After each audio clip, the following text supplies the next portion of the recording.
Good morning. Welcome to the December 1st meeting of the Planning Board. I do have a important notice from Historic Preservation. On this date, in December 1st, 1961, the Women's Club of Chevy Chase carried out Operation Santa Claus. Although that was not particularly significant, there was another significant event in a different Montgomery. On December 1st, 1955, Rosa Parks refused to surrender her bus seat to white passengers in violation of Alabama's segregation law and was arrested. It sparked 381 days of boycott led by Martin Luther King, fairly significant for the state. So with that, again, I'd like to welcome everybody. We have 4 commissioners present in person: Commissioner Hill, Commissioner Branson, and Commissioner Pinero. Commissioner Presley will join us shortly, we hope online, and we'll announce that when she arrives. We have some preliminary matters. The first is adoptions of resolutions from our prior work, Leisure World Administrative Buildings, a site plan amendment. Can I have a motion? Mr. Chairman, I move to adopt the Leisure World Site Plan Administrative Building. Resolution. Resolution, sorry. Second. Second, Commissioner Pinero was not present at this, but all other members can vote. All those in favor say aye. Aye. Aye. Commissioner Pinero, do you abstain? Yes, I do abstain because I was absent during the discussion of the Leisure World Thank you. resolution. Thank you very much, Mr. Chair. We have a second resolution, the PSTA preliminary plan. I think everybody was present for that one. Yes. So do I hear a motion to approve the resolution? Mr. Chair, I move that we approve the resolution as presented for PSTA preliminary plan 1202001010B. Second. Hearing no discussion, all those in favor say aye. Aye. Aye. Aye. All right. I do note that the resolutions from the first drafts had some editorial changes. A lot of my quirks on getting to plain English, and I appreciate legal staff making those changes. We have approval of minutes, November 3rd, November 7th, November 10th, and a closed session on November 10th. Mr. Chair, I move that we approve the minutes. There was one edit that was already been introduced and presented to us this morning, and you just cited what they were. Okay. Second. And Mr. Chair, I need to abstain because I was not present during those meetings. Thank you. But we're happy you're here now. So Thank you very much. I'm happy to be here too. all those in favor of approving the minutes, say aye. Aye. Aye. Aye. The ayes have it. Those minutes are approved. We have, do we have to stop for record plats, or are we still on preliminary? Okay, keep going. For records plats, we have one before us. This is plat 2202 10750 West Chevy Chase Heights. The staff recommends approval. Although this is a public hearing, there are no speakers signed up. So the hearing is closed. Do I hear any discussion? Seeing none, can I have a motion to approve? I'd like to move that we approve since it's mostly minor changes, that we approve the West Chevy Chase Heights resolution. Okay. Second. No discussion. All those in favor say aye. Aye. Aye. Aye. The ayes have it. The record plat is approved. I'm sure I'll sign it at some break because these things come back fast. All right, regulatory extension requests. What a surprise. Always surprised that these extensions are on the list. We have Preston Place preliminary plan, 12-022-0130, and site plan 82-022-0180. This is the extension, second extension request for that. We have the Jefferson Street sketch plan extension, another second extension. We have B.F. Gilbert subdivision of Tacoma Park administrative subdivision another extension. This is a public hearing, yes, but we have no speakers for any of these, correct? Okay, so the record is closed on those. Do I hear any motion? Mr. Chair, I'll move that we approve the regulatory extensions presented to us that you just cited as a group. I would characterize generally that they either involve complexity or actions that the applicants are not in control of for other submissions.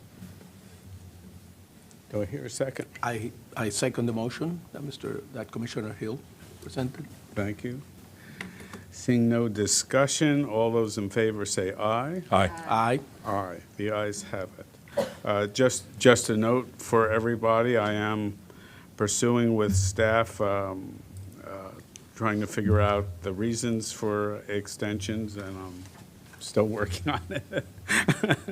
So a little bit is that the timeline is relatively short, but the building industry does not want the commission to have a longer period of time. They want to push us, so they would rather seek the extensions than have a requirement for 150 days rather than 120 days. But I will be pursuing that and just wanted to put everybody on notice. Mr. Chair, since you're making observations on this, I will make another, which is I'm a little disconcerted at the brevity of the reasons that applicants are stating in their applications.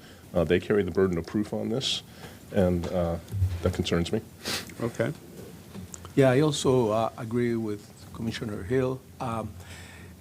On the other hand, I see that both the one of the applicants cited the 2008, 2009 recession. They also cited the pandemic. There's been so many factors affecting the development community that I tend to be empathetic.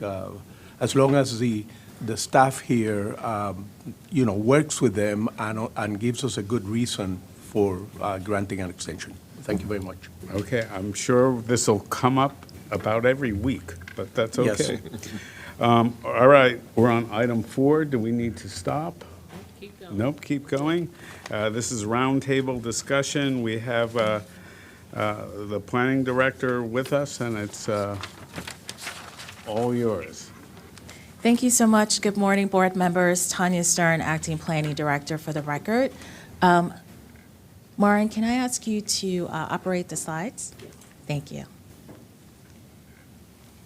And we are joined by several staff from Mid-County who will introduce themselves. Actually, why don't you go ahead and introduce yourselves before I get started?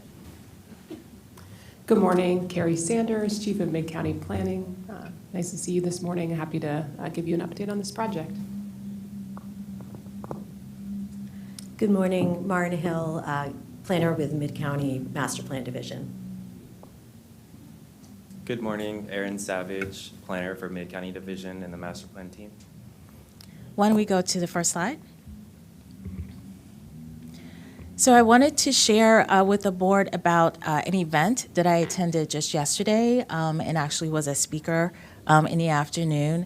This was the ULI Washington, or the Urban Land Institute Washington Future Forum that focused on housing and infrastructure for the region we want. There were actually also several planning department staff who attended as well.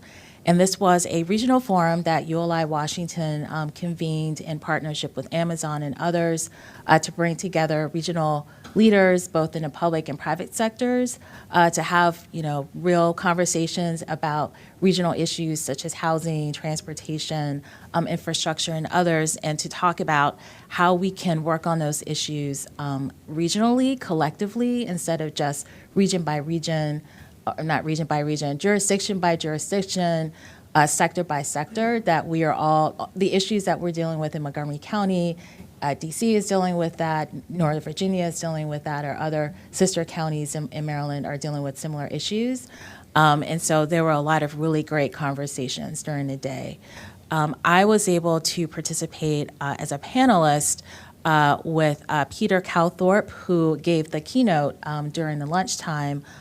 Peter Calthorpe is a well-known urbanist, planner who has written a number of books, some of whom I have in my planning library. And he also was one of the co-founders of the Congress of New Urbanism, helped to really advocate for the concept of transit-oriented development, a number of decades ago when that was really a new concept. And so he gave the keynote and talked about efforts to move beyond just TOD and looking for other opportunities for infill development. And he focused on this concept that he called grand boulevards, specifically looking at underutilized commercial strip centers along corridors. And what he advocated for was to redevelop them by right into mixed use, into housing, as well as to design our road networks to be not only multimodal, but to have spaces for better pedestrian access, for bike lanes, with trees. And then we had a conversation with myself and Katie Bucklew, who's with the development community, just in conversation about the notion of grand boulevards, as well as a state-level bill that was passed in California recently. It was SB 2011 that would make a lot of that type of development by right in the county. It also had a number of other specific provisions. And he showed a number of renderings of the grand boulevards, notion. And one of the things that I noted was that a lot of what he was advocating for, Thrive Montgomery 2050 also advocates for. And I, noted that this is the direction that Montgomery County is already moving in. We also have our Complete Streets Design Guide that, when he showed those renderings of boulevards, I said, those all look very familiar to me because that's actually the direction that our department is also moving in, and that we have been working with the planning board to make sure that we can realize that through the regulatory reviews.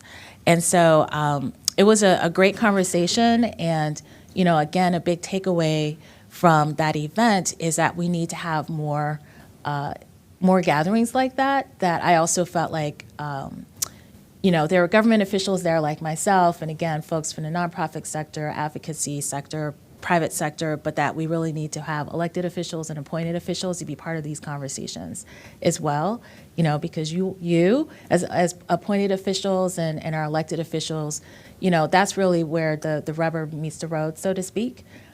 We can certainly be major advocates in our planning and our regulatory reviews, but we also need the decision makers to be part of these conversations as well.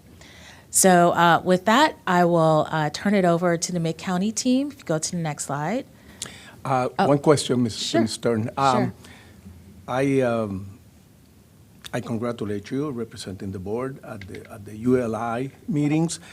Just for the public in general, because we, planners and urbanists, we know what the ULI stands for, Urban Land Institute, but can you talk a little bit about what they do and what's the purpose of attending ULI? Sure. So ULI is the Urban Land Institute. It's actually a global organization, but particularly active in the United States. And it is a multidisciplinary, really professional membership organization that focuses on land use issues and development. And so ULI National, what we call ULI National, in the United States has district councils around the country. They're not chapters because they have actual staff that have their own programming and initiatives that they run. And so ULI Washington is a very active district council. I think there's over 2,000 members or so throughout the region. And I am a member of ULI. That is one of the professional organizations that I'm a member of. And I joined ULI because it is multidisciplinary. It includes both the public and private sectors, the nonprofit sector, academia, planners, architects, developers, brokers. It's sort of the whole gamut of professionals who focus on real estate and planning issues. And so ULI Washington puts on a lot of programming in this region, and this was a particular major event, a day-long event that, again, focused on regional issues, but they oftentimes will put on different panel discussions about specific issues that, we're all concerned about or have interest in. And I actually will also note, for the record, again, not only am I a member of ULI, I'm actually very active in ULI Washington itself. I am currently on the governance committee, and previously for 3 years co-founded and co-chaired the ULI Washington Placemaking Initiative Council.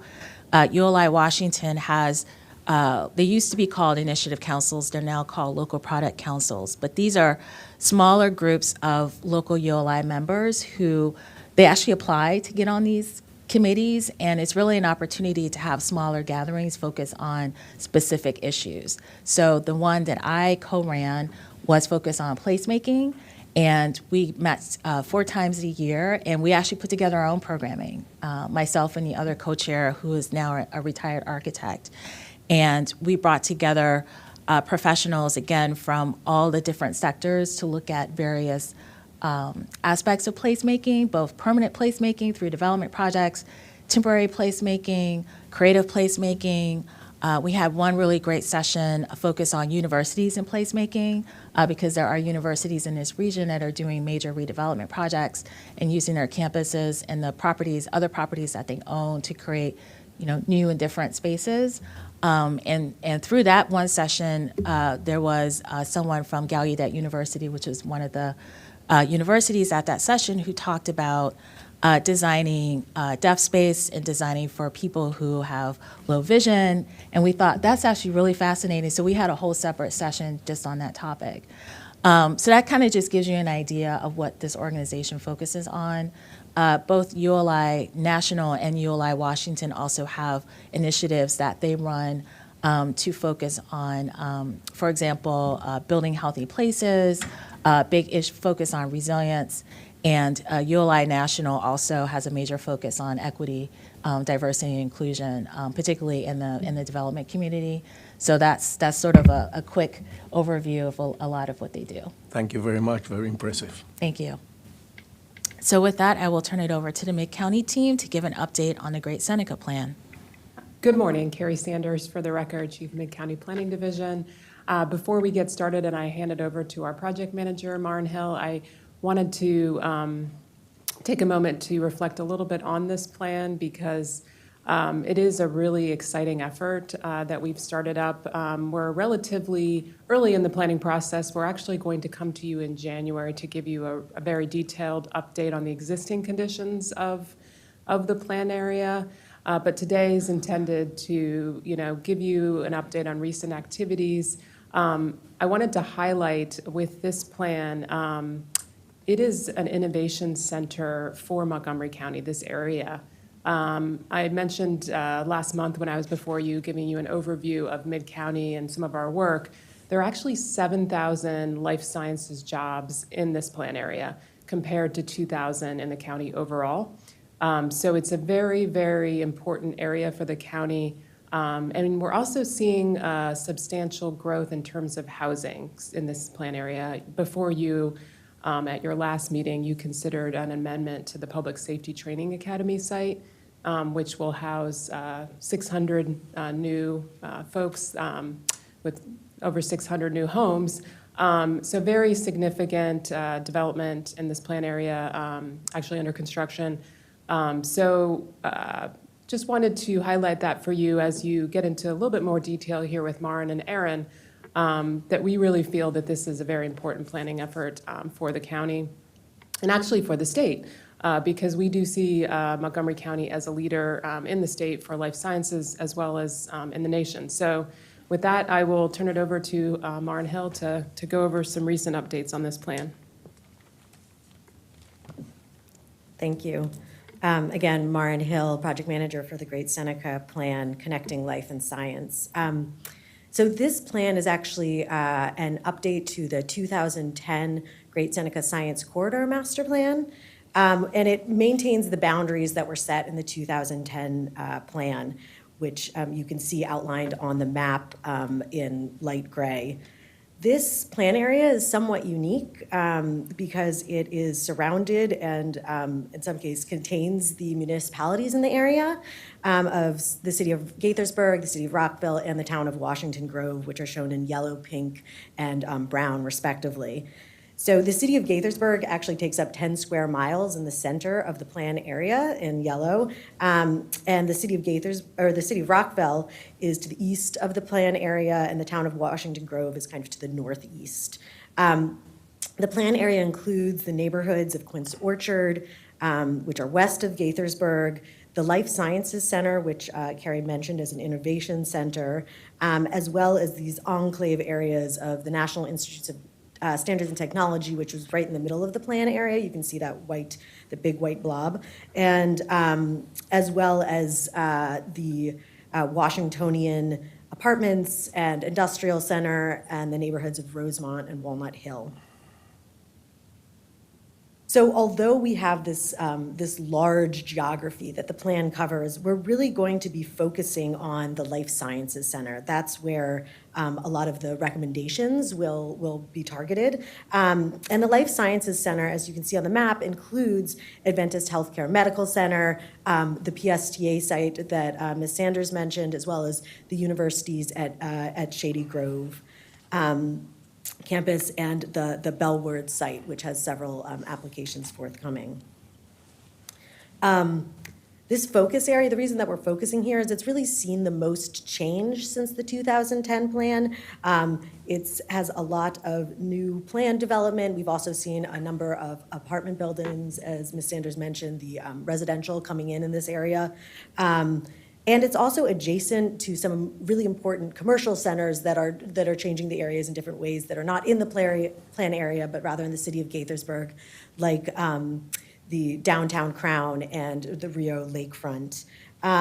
This focus area also contains major roadways and areas that are planned for future infrastructure development. So this plan can incorporate that into the recommendations. It's also, the 2010 plan had set forth staging recommendations, and this is the only area of the 2010 plan that is actually subject to the staging requirements.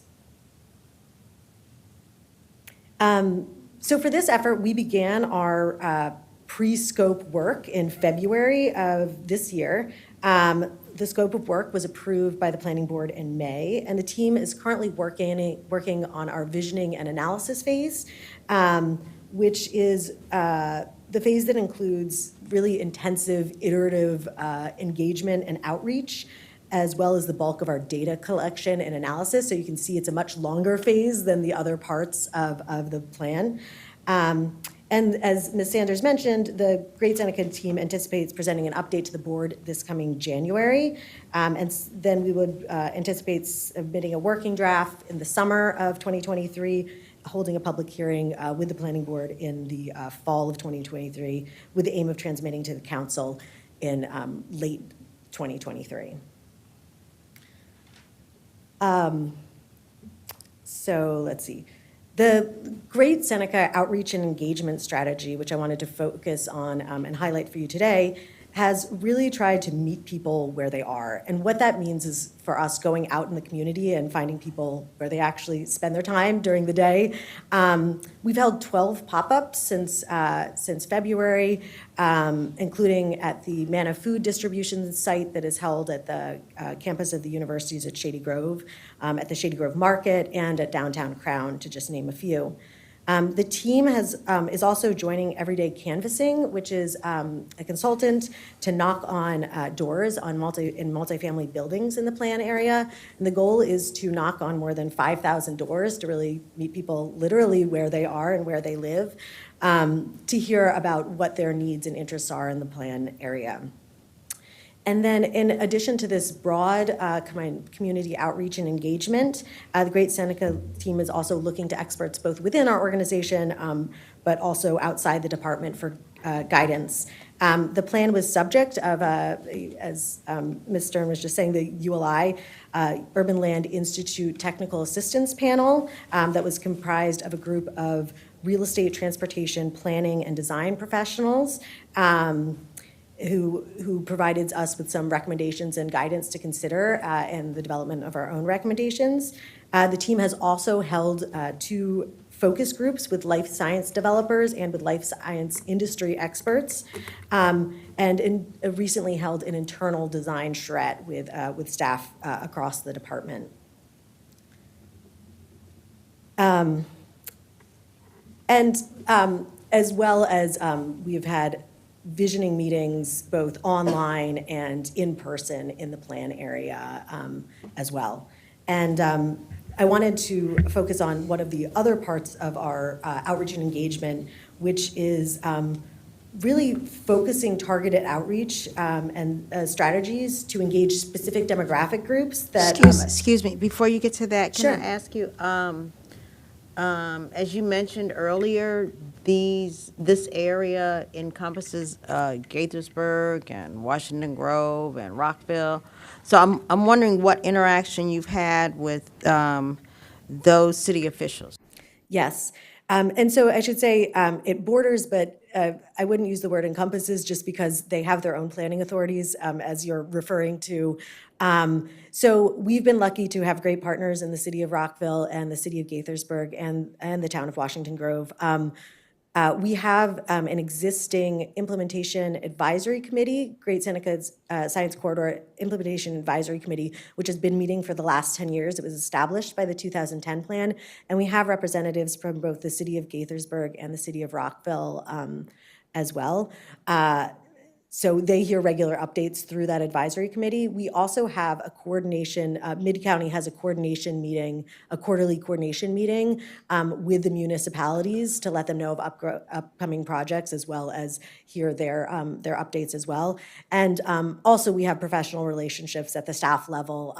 So recently we had a meeting that I'm going to talk about that we had a lot of questions that came up that actually were related to issues in Gaithersburg. So I passed along the issues to the planners there. And they are watching this closely because at least in the city of Gaithersburg, they're currently working on their own housing element updates. So we're in regular communication. And I should say, while our outreach and engagement focuses on the unincorporated areas of Montgomery County and the plan area, we are doing some activities. It's, looking at that map, you see sometimes it's hard to say where an area ends and where another begins. So we have done some activities in the city of Gaithersburg, and we always let them know that we're going to do those activities and invite them to join if they would like to. The city of Rockville has also even promoted some of our events to let their residents know that they can join in on these outreach and engagement efforts. Sure. So as I mentioned, we're doing this broad outreach, but we also want to target demographic groups that are perhaps overrepresented in the plan area in relation to their representation in the county as a whole, and who have been historically underrepresented in participation in planning efforts. So highlighting one of these strategies, the Great Seneca Plan population is more than 25% Asian American and Pacific Islander, as opposed to less than 15% countywide, with Chinese language speakers comprising the bulk of that population. So the Great Seneca team partnered with the Chinese Culture and Community Service Center to develop a Chinese language engagement strategy, including 2 in-person meetings as well as advertising online and in print. And And the first meeting was held just recently on November 15th in Mandarin and English. We had translation services with simultaneous translation, two-way translation for the meeting. The slides and handouts were printed in simplified Chinese, and we had more than 40 people participate. And the second meeting will be held this spring as a follow-up to review the draft preliminary recommendations. So this was an opportunity for people to give us feedback about what they wanted to see in the area, and then we're going to come back to them in the spring, and that's always an important part. It's say, this is what we've developed. Did we get it right? Did we hear you right? So the team worked on promoting this event, both with the acronym is CCACC, through Chinese media, Chinese language media, and with the help of Yuanzhan Li, who's in countywide planning. Flyers were also distributed in simplified and traditional Chinese, and the CCACC shared the event with their over 8,000 subscribers as well. So this looks familiar again, but just for the next steps for the plan, the team is going to continue our data collection and analysis, as well as our engagement through the spring of 2023, holding events also with the universities at Shady Grove, an organization called Identity that works with Latino youth and family, and as I mentioned, another CCACC event, as well as general public events. And then shortly after the update that we anticipate in January to the board, the team will begin developing our preliminary recommendations, and as I said, bring them back to the community to get feedback before bringing them to the board, which we expect to submit preliminary recommendations in the spring of 2023, and bring the working draft to the board, as I mentioned, in summer of 2023. So, thank you. Thank you. Mr. Chair, I have a couple questions. Sure. You mentioned 7,000 jobs in this area. Do you happen to know if we have a high open rate for those jobs? And is there any correlation with that, with sort of, housing and land use and circumstances that we might contribute?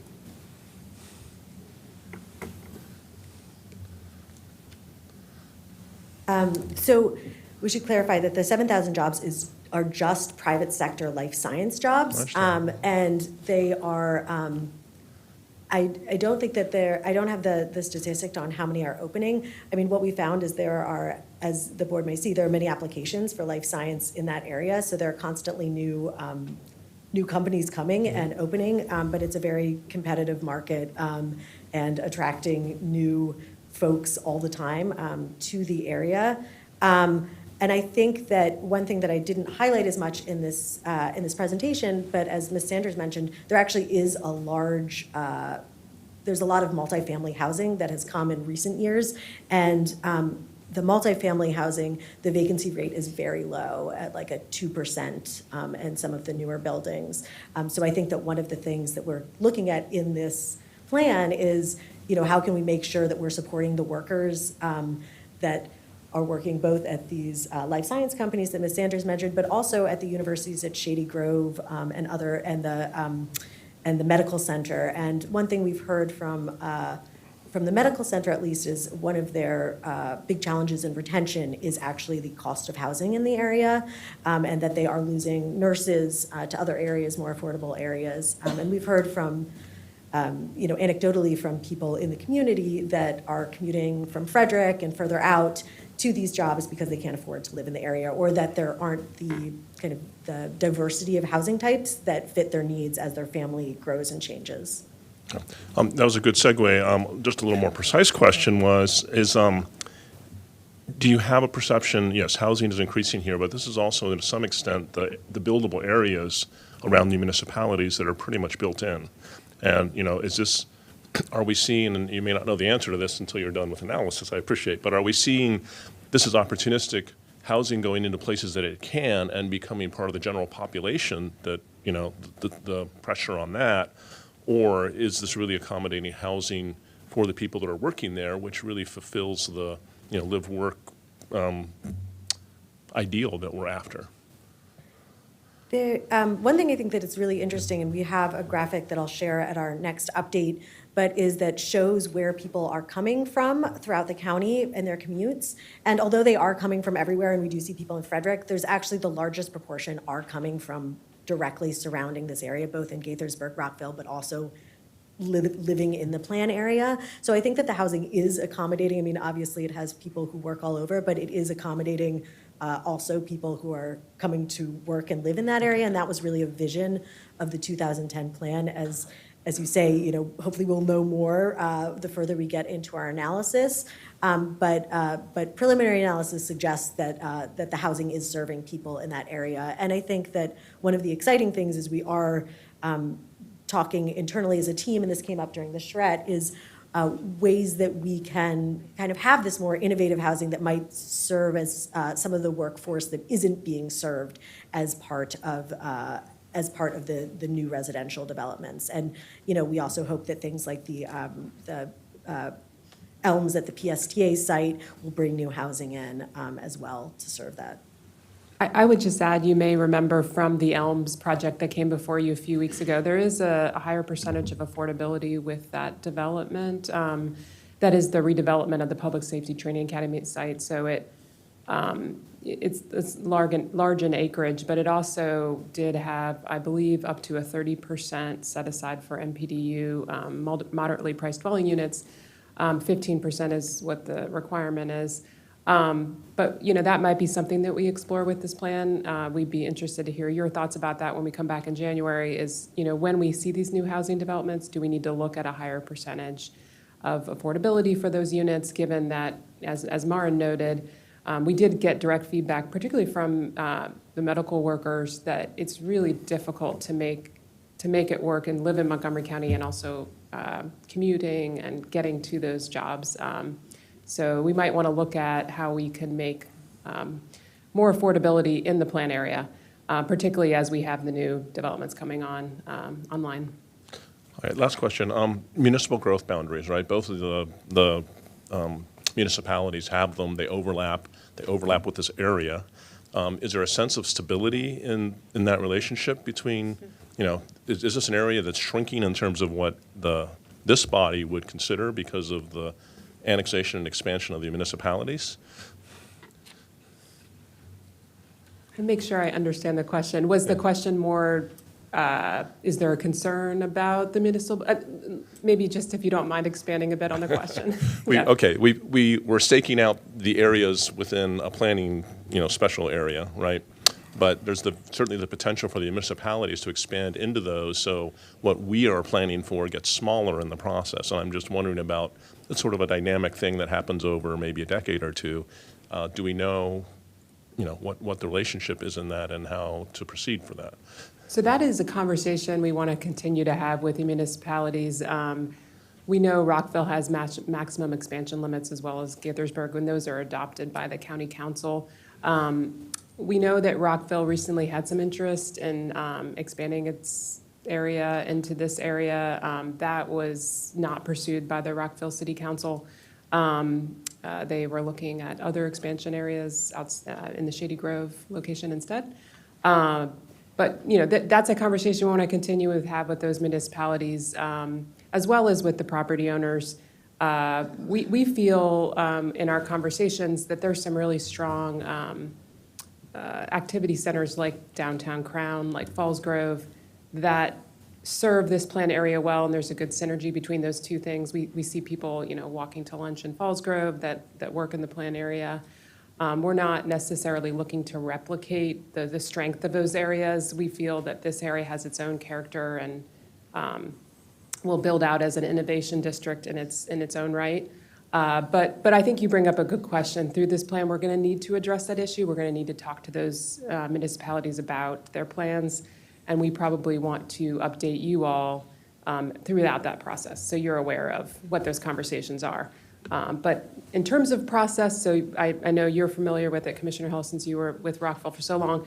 But yes, those expansion limits would have to go before the county council, and they would also come before the board for review before they go to the council, as I understand. Okay, thank you very much. Let me ask a couple of questions.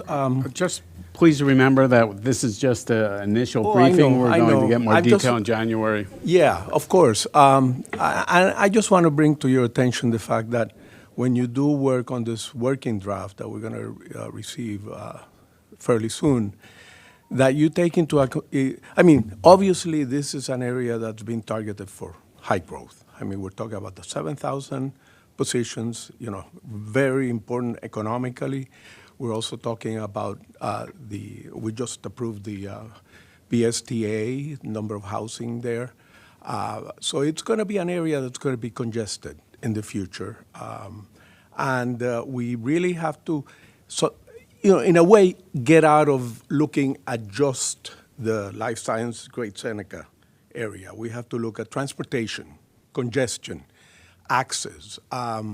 What are we going to recommend so that, like you mentioned, there's, you know, a lot of people coming from within the area, but there's people that are commuting from Frederick.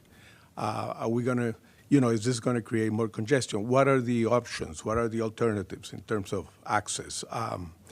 And in terms of when I was at HOC on the board, we always had an issue because, you know, as the MPDUs become available, HOC has an opportunity to purchase a third of the units. And many of them came in this area.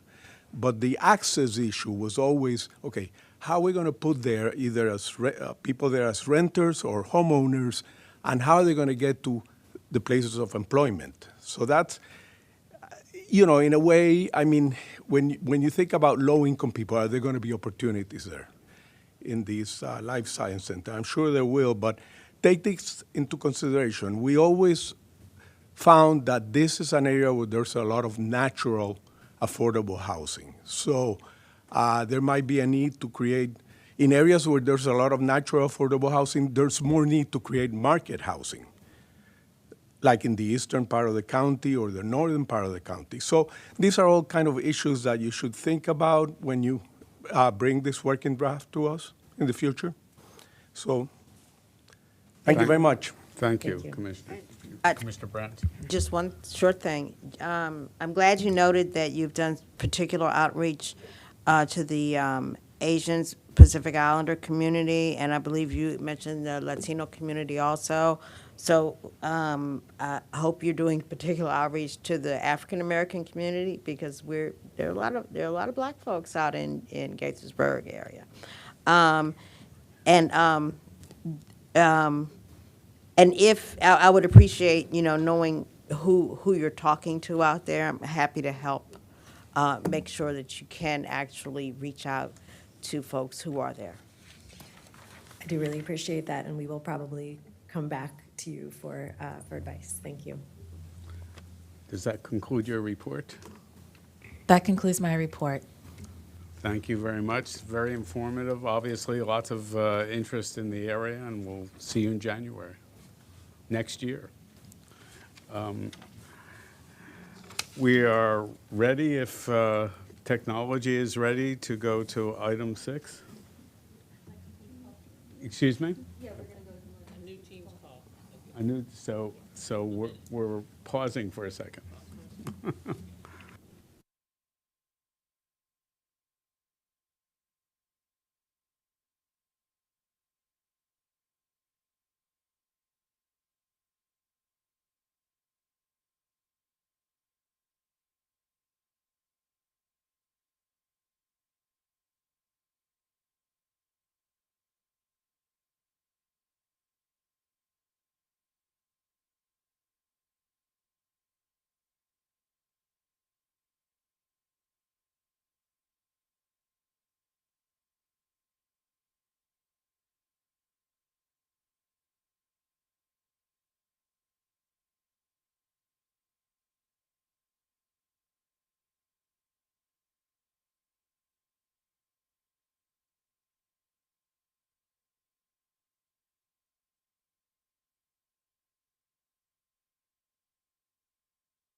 Thank you. Welcome to the December 1st session of the Montgomery County Planning Board.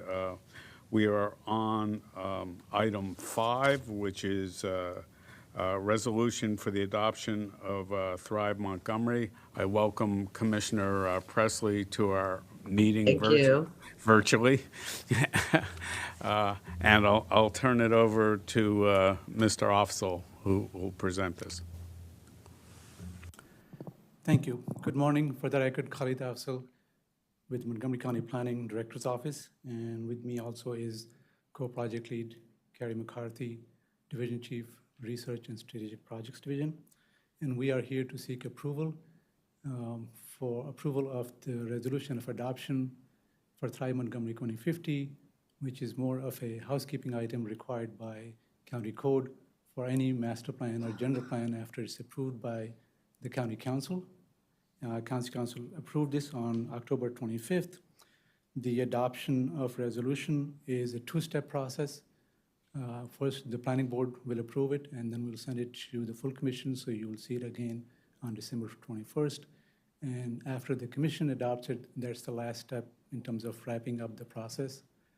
It will become the new general plan for Montgomery County, except for the 7 municipalities that have their own planning and zoning authority, which are the cities of Rockville and Gaithersburg, and the municipalities of Barnesville, Brookville, Laytonsville, Poolsville, and Washington Grove. And with that, we are here to seek approval of the resolution of adoption that's part of your packet. And just so the board and everybody knows, we'll get fully briefed will, on the yes. content of the plan in January. The council made extensive revisions to the plan that are reflected in the draft that we have going to the commission, and I'll entertain a motion for adoption.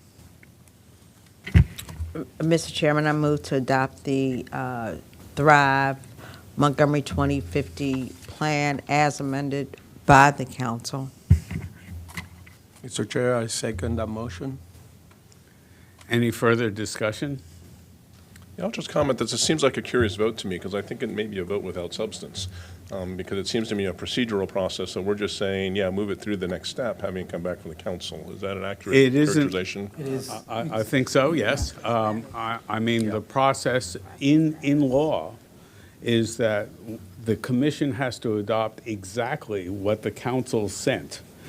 So we are essentially just getting this in line to go to the commission meeting in December, and then we'll have a vote there.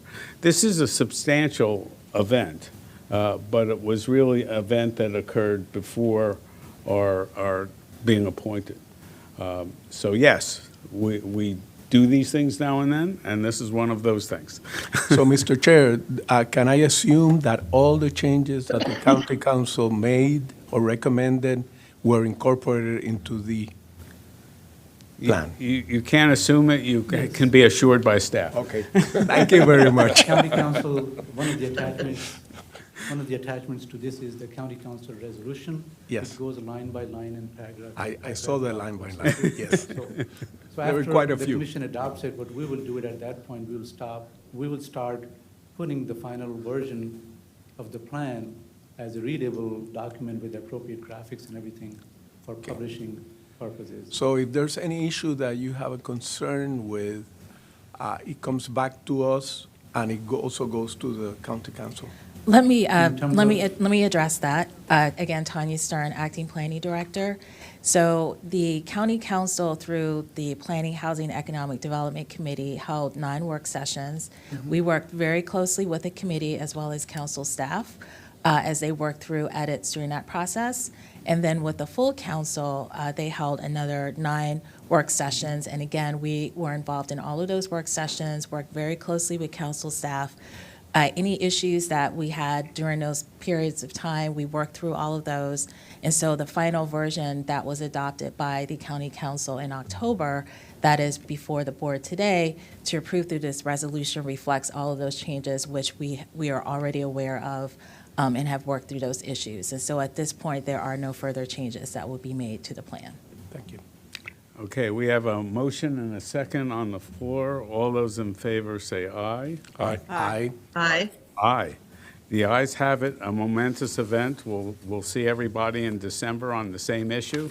And then it's going to be a pro forma vote before the commission. We're ready to move to item 6 if technology is ready. Thank you.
Good morning. This is the December 1st session of the Montgomery County Planning Board. We are on item 6. It's the WMAL property in Bethesda preliminary plan amendment 1201-6029A and site plan amendment as well 8201-7017B. There's got to be an easier way to say numbers sometime. In any event, this is a minor modification of the plan. I think Mr. Teitelbaum will take us through the facts here. No? Oh, Ms., I'm sorry. Good morning. Forgive me. I accept your apology. Thank you. Good morning, Commissioners. My name is Emily Teitelbaum with the Mid-County Planning Division, and I am very pleased to be here this morning to present minor amendments to the Amelin Bethesda site plan. We used to call this project WMAL when it came in for the original approval, so you see both names on the screen before you. Amelin is a new residential neighborhood of detached homes and townhouses, and we're happy to report that construction is well underway on this neighborhood already. So this presentation will summarize preliminary plan amendment 1, 2016-029A, and site plan amendment 8, 2017-017B. I will note that these types of amendments usually just go before the planning director for approval, but there was a lot of community involvement in the original approvals, so the former planning director decided to defer decision on these amendments to the planning board to allow enough input, to allow enough time for community input. So staff recommends approval with conditions of the preliminary plan amendment and the site plan amendment as described in the staff report and summarized in this presentation. So just a little bit of history about the project. The previous approvals allow for 309 units, 159 detached houses, 150 townhouses, which include 40 MPDUs. The neighborhood also includes 2 extensions of public roads. One of them is on the north side of the property here. It's an extension of Green Tree Road to meet Grayswood Road.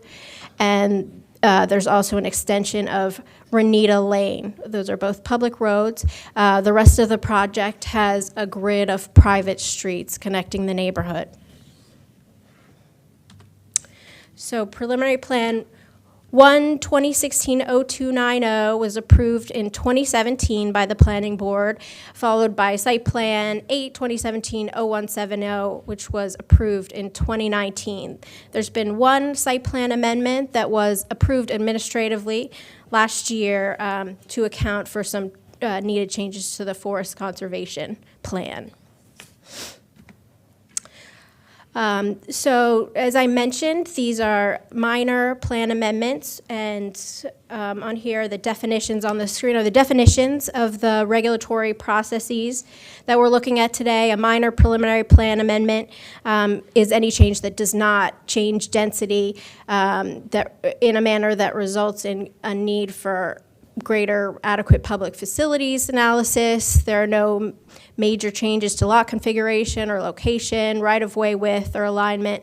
A minor preliminary plan amendment does not alter the intent, objectives, or requirements of the board in approving the original preliminary plan. Likewise, a minor site plan amendment is a change to a plan element that has minimal effect on the overall design, quality, or intent of the plan. A minor site plan amendment also does not increase density or height or change, prevent any circulation on any street or path. As I previously mentioned, these types of approvals are usually brought before the planning director, but the prior director deferred decision on these amendments to the planning board. So the site is located just north of I-495 and east of I-270, as you can see on this map. It's a large property and zoned R90, similar to the surrounding area. The property is bordered on 3 sides by existing neighborhoods to the north, west, and east. Here's a closer aerial view of the property. It's approximately 74 acres. It used to be the home of WMAL radio towers and a radio station in a large field. This was one of the largest properties in this part of the county. There is existing forest on the northern and southern edges of the property, and as I previously mentioned, the first phase of the neighborhood is under construction. These are 2 pictures that were taken within the last few months of the construction underway. You can see on the screen, too, majority of the northern and eastern parts of the property have had plats recorded, so you can see the property lines for the private roads and the new houses. These pictures on the left side of your screen were taken along this extension of Grayswood Road right here, which is almost complete. So the scope of these amendments is relatively minor. This is a list of what's before you today, which are minor modifications to street grade, layout, and materials, small changes to sidewalk layout and materials, landscaping, open space, and stormwater management facilities, and some changes to the lot layout. In addition, what used to be Phase 2 has been broken into 2 subphases, Phases 2A and 2B, and the amendment also includes a small expansion to the community clubhouse and minor modifications to the architectural elevations. So I'm not going to go through in detail every single one of these changes, but I just want to highlight two of the changes here. This change, we think, actually is a big improvement to the plan because it provides a lot of open space where it didn't exist before. So this is along Grayswood Road, which is the public road in the northern part of the project. And as previously approved, there were 6 lots fronting on a private lane, which you can see here, and then there was a small parcel here with landscaping. And this proposal pulls these lots so they front directly on Grayswood Road, and it then opens up space between the lots for a small park open space gathering area that will have seating, fire pits, a lawn area, and a great connection between the clubhouse just to the south and a trail through the forest conservation easement that is just to the north here. I also wanted to point out some shifts that were done between the preliminary and site plan that are just being updated with this preliminary plan. So when the preliminary plan was first approved, there were townhouses over on this western side and detached houses here, and staff worked closely with the applicant during the original site plan to swap these. So the plan approved detached houses here, creating more open space here adjacent to this parcel that will be dedicated to MCPS, and swapped the townhouses down here. And the unit count didn't change. It was just a shifting of unit types. So with that, we find that these changes are consistent with all the provisions of Chapter 50, which are the subdivision regulations, and Chapter 59, the zoning ordinance, and they remain consistent with the master plan. And all the findings have been satisfied as detailed in the staff report. The applicant completed all the needed outreach. We did receive correspondence from a neighbor to the property who was in favor of shifting these lots south because it moved the new houses further away from the existing houses. I also received a general inquiry about the amendments, and the inquiry also expressed some general concerns about traffic generated by the new development, but these amendments will not have any impact to traffic in the area. And I will commend the applicant. They've done a good job keeping the adjacent neighborhood association updated on the progress of the plans. So with that, staff recommends approval with conditions of the preliminary plan amendment and site plan amendment as described in the staff report and summarized in this presentation, and I am happy to answer any questions you may have. Well, first of all, this is a public hearing, and I believe we have no speakers, correct? So this public hearing is closed. Now Commissioner Branson has some questions. Yeah, I have a few. I noticed in the language of the plan that, and for some reason I can't find it now, but I wrote it down last night, so I know it's there. There's language that says the following, quotation marks, provided amendments do not conflict with other conditions of the preliminary plan approval, right? I mean, I saw that like scattered throughout. And so my first question is, I mean, it seems to me like that's a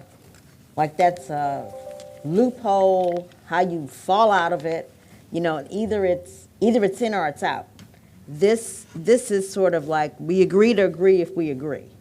And so, you know, I'm concerned about that language, because that appeared a lot. So maybe it's just the way you all do things, but I'd like to understand that.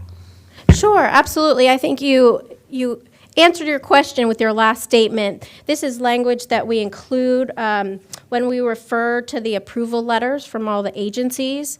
And so the planning board's review is concluded with the site plan and the resolution, but other agencies continue to review details of the project through the permitting stages. And so that condition allows the agencies flexibility to make changes as they continue the detailed review of engineered plans, so long as it doesn't conflict with any major approval of the planning board. So it just gives a little flexibility as further engineering details are worked out. And yeah, that's something we include in every regulatory project. You'll see that Okay, language. Thank you. That helps. Second question is, I thought, and I want to be 100% sure, that the MPD units will be integrated with the market units? They won't be setting out to the side somewhere? Yes, so they're all townhouse I units, know, but which they is made a special. which is allowed by the MPDU law. They're all townhouse units, and they are scattered throughout the townhouse area. That is something that was analyzed in detail at the site plan stage. It's hard to see on this little, on this little image here, but there are MPDUs scattered throughout this area with the townhouses here and over here. And they're externally indistinguishable from the market rate units? Correct, yeah. Okay. And then the final thing I wanted to ask about, well, actually, final two things. One is very small, and that is, I noticed that originally they wanted to plant wisteria, and you all said, no, that's an invasive. But you did allow them to plant non-invasive vines. And I'm just wondering if we have to be that specific as to it being a vine. That it can just be a non-invasive native plant. So that's a good question. So I think I can show you the image here that shows the plan I'm talking about. So they're planting these large planters with trellises here. And so the vine, the wisteria would grow up these trellises. So we just want them to plant another vine that's not invasive here, particularly so close to a forested area. Oh, I'm totally in favor of the non-invasive language. I'm just wondering if we have to be so specific as to say it's a vine. That's all. I mean, well, roses do that too, Jeff. Roses grow up. I mean, there's a lot of things that grow up a trellis. That's all I'm saying. Okay, and because it's all about flexibility, right? And then the final thing is, I think you had, I want to say, a little over 4 acres to the public schools. Yes. And I'm wondering, what is that enough space for? Is that enough space for an elementary school? What is that enough space for? Yes, it would be a space for an elementary school. And the public schools have said, yes, that's enough space for an elementary school? Yes. Okay. Yes. Okay, thank you. Thank you. Any others? Uh, Commissioner just- Hill? Oh. Let me just follow up on what Commissioner Branson said. The MPDUs, there's 40 of them, and you mentioned that I think there was some kind of a minor modification from what the original proposal was, and I imagine that you guys work with the developer to see how you can disperse these 40 units. So right now, again, there's no way that you can show us what the original plan was and how it's changed? So the the map? change has already been approved because we did it as part of the original site plan. It is very hard to see in these images, but, yeah, I think. Well, you- it's part of the townhouses. It's no? part of the But- townhouses, yeah. and it's hard to see in this image, but previously, the engineer might be able to shed some more light on this, or might have a better graphic to show this, but I believe previously there were MPDUs all together in one stick. Oh, really? And so we've distributed them so there are market rate. I think you can see in this, if you can see my cursor here. Yeah. Here you see some smaller units kind of under the 7 with larger units at the end. Okay, those are I believe those townhouses. are the MPDUs Okay. All right. within a stick of market rate units. Okay, All right, well, that answers my question. My other question is just a general question. Given the fact that this development borders I-270 and 495, and I'm sure you may have considered this before, there's no issues with regards to noise or pollution or any of those concerns? So noise was analyzed quite thoroughly during the preliminary and site plan, and there is a requirement for a noise wall along the southern border here. 495? Okay. Yes. So And that, that wall is being coordinated so that it does get built? yes, it's a requirement of the site plan, I believe. Before certain units can be occupied, that wall has And to be that's- constructed. That wall will be part of what you call 2 and 3 or 2A and B or whatever? I mean, there hasn't been any construction in the southern part of the development. Correct, yes. I don't believe there's been any construction yet of that sound So wall. we can assume that the wall will be built before any or any occupancy happens? Well, occupancy of the units that will be most impacted by the noise. Yes, okay. All right. This is Robert Cronenberg, Deputy Director. I'd like to just add a little bit more context, I think, to the MPDU discussion Yeah. that you're having here, because 20 years ago, it used to be that we had MPDUs that were part of one building, and they were left towards the end to be developed. And they would not be built and designed in the same context that the market rate units were. At least 20 years ago, the planning department had a policy to start the discussion earlier with Department of Housing and Community Affairs and with the development community to integrate those units into market rate units so that the design of the units would look similar. They wouldn't stand out, even though many of the units, if they were townhouse or if they were duplex, they would still be designed in accordance with the market rate units and look the same. There's only been a few instances, I think, where we have worked with DHCA or HOC in some cases to where a stick of units would be on its own and would be MPDUs, but that's only with some design considerations put into the conditions. But we typically don't like to do that. And we want to make sure that the units are built in the same progression that the rest of the market rate units are, so that they're not left towards the end of the development. That's something we work with the development community on a daily basis with these applications. And I think the only other thing I would point out is we don't typically see detached units as MPDUs. It's typically on the smaller end with the townhouses, duplexes, and in all cases, when we have multifamily units over the threshold, they're integrated by floor. So we, happy to have those discussions when we bring a multifamily project to you, but we do look at not only how they're integrated with the market units, from a townhouse or fee simple type development or with a duplex, but by floor with the multifamily as well. Just to give you a little bit more flavor and context for that discussion. Thank you. Thank you very much. Thank you. Commissioner Hill? Yeah, I just have 2 points of, on the amendment that I just want to prod just a little bit. So there is a change in the asphalting a number of paths and streets, as I understand here. And it strikes me that the argument that given for us is that it's a cost factor in the future for maintenance. But are we really losing sort of aesthetics and imperviousness in the process of doing that? And yeah, maintaining those things has costs. But is it a net loss sort of situation that we should be concerned about? So I'll point out that none of the previous pavers were pervious. It's just kind of impervious to impervious.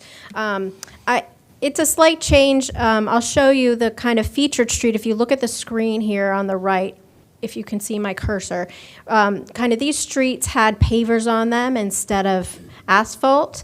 And so that is a change. I think it was a very upgraded feature of this street, but I think the pedestrian ways along here will still have pedestrian pavers, and there'll still be very nice landscaping, and it's consistent with the surrounding development too.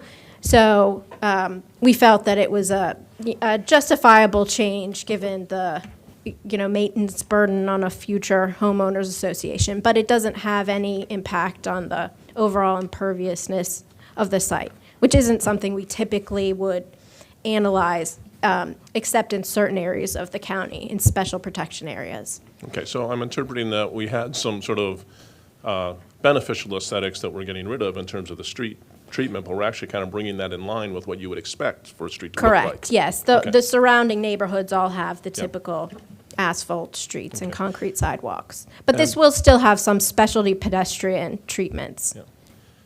The second point is, and this may, I'm looking at this in relation to the phasing change for Phase 2A and 2B. When I look at this site, I see an incredible eyesore right in the middle of it, which is on a massive pile of dirt that's higher than the townhouses and bigger than a townhouse stick. And if I were looking on this site either as someone in the community that has to look at that or residents to start moving in the phasing situation, I'm just wondering if there's anything related to the phasing that can involve reduction of that, because I appreciate there are engineering and landscaping requirements here, but it seems like this is going to be around for a while, and that could be an improvement to the community. Let me see if I understand your question is about the kind of construction phasing. I'm sorry, I don't quite understand Okay, the well, question. I went out and looked at the site, and the thing that's Okay. unmistakable in the middle of the site is this massive Right. pile of dirt, which Okay. looks like it's been there for a while and looks like it's going to be there for a while. But what I'm concerned about is, can we reduce that eyesore essentially with more thoughtful treatment, phasing, whatever, without undoing the engineering for the site? Yeah, I think we can have the applicant address some of the specific phasing concerns. I mean, to some degree, I think it's inevitable with a construction project that there'll be big piles of dirt somewhere. But yeah, I'll see if the applicant has any responses to that Okay. concern. I will admit that this is something of an aspirational ask, and it's not really in your control, but I figure by bringing it up, the Sure. people that can do something about it will hear about it. Sure. Thank you.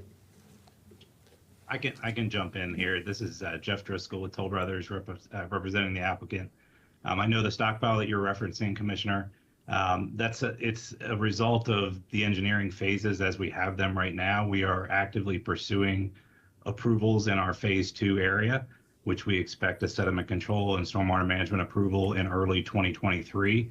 And as soon as we have that approval, we'll have additional LOD that we can then move that stockpile into its final location. So right now, we're just hamstrung.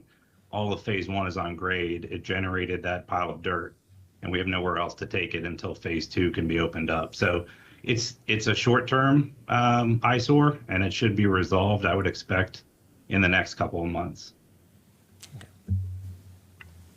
Thank you. With that, I'll entertain a motion to approve the amendments. Mr. Chairman, I move that we approve the amendments to amendment number 120160229A and the site plan amendment. I believe we need two separate actions. Okay, So, All right? okay. We'll move Well, the- well, then just that one. Do I hear a second? I second that motion. Any further discussion?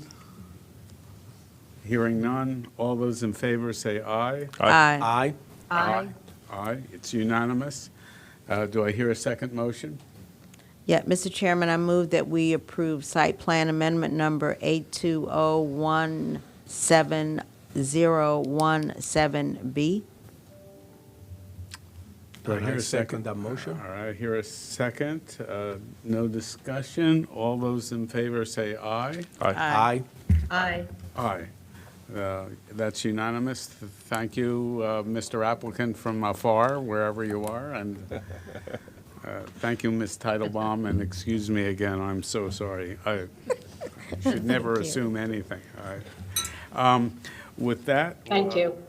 We're ready for item 7, whenever I'm told we're ready for item 7.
Good morning. This is the December 1st session of the Montgomery County Planning Board. We are on item 7, the Shops at Treville, site plan number 82-022-0140. This is a public hearing, although I don't think we have any speakers. We'll hear first from Mr. Casey. I'm being hesitant these days. Okay, I'll say staff from now on, I'm sorry. Yes, definitely, Please. Mr. Casey. Good morning. Please be nice. It's my first time in front of you. So this is Shops at Trevilla, site plan 2022-0140. Staff is recommending approval with conditions of the site plan. This application includes the construction of a retail service establishment building as well as a daycare. Just to orient you, the site is on the south side of Trevilla Road, west of Piney Meeting House Road. Around it, or to the south, is the Rockville Crushed Stone Quarry. There's R200 zone property on the surrounding sides, with the exception of the east side, which is NR neighborhood retail, as well as the subject site. So the site itself is, right now it's a parcel that will be recorded as a lot as part of the previous approved preliminary plan. It does have frontage on Trevilla Road. Right now, there's no real singular access point. It's just an open access point. And there are some existing commercial buildings. It was brought to my attention that in March of 2022, a number of those buildings had been demolished, which the applicant was allowed to do. It was permitted as part of the preliminary plan. And there was, as part of that demolition, one of the foundations actually created a bit of a hole that had filled with water. It is not a wetland. That the NRI FSD identifies those type of features. This is just a result of the demolition process. And the applicant didn't have a stockpile of dirt on site to use to fill it, unlike our previous applicant. And then also another reason for removing the buildings was really safety and avoiding trespassers. That was an issue.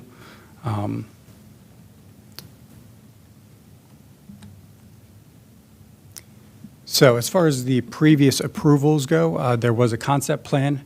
At one point, the applicant took our comments from that concept plan and came in and submitted a preliminary plan to create a recorded lot for this development. One of the, I would say, the big sticking point at preliminary plan was the construction of this proposed off-site sidewalk here. Due to limited right-of-way, there was a lot of coordination that went into that, which I'll get into in a little bit more detail on the next slides. I do want to mention that we have had correspondence from a citizen who was concerned about possible air quality issues related to the quarry, as well as the use of explosives. Explosives-wise, they could be in a truck on the road, or they could be, used on the site.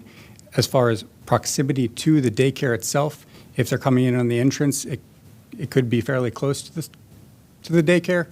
But in the staff report, I did identify 2,500 square feet, or 2,500 linear feet as the separation because of the location of the active blasting area, which is identified in yellow.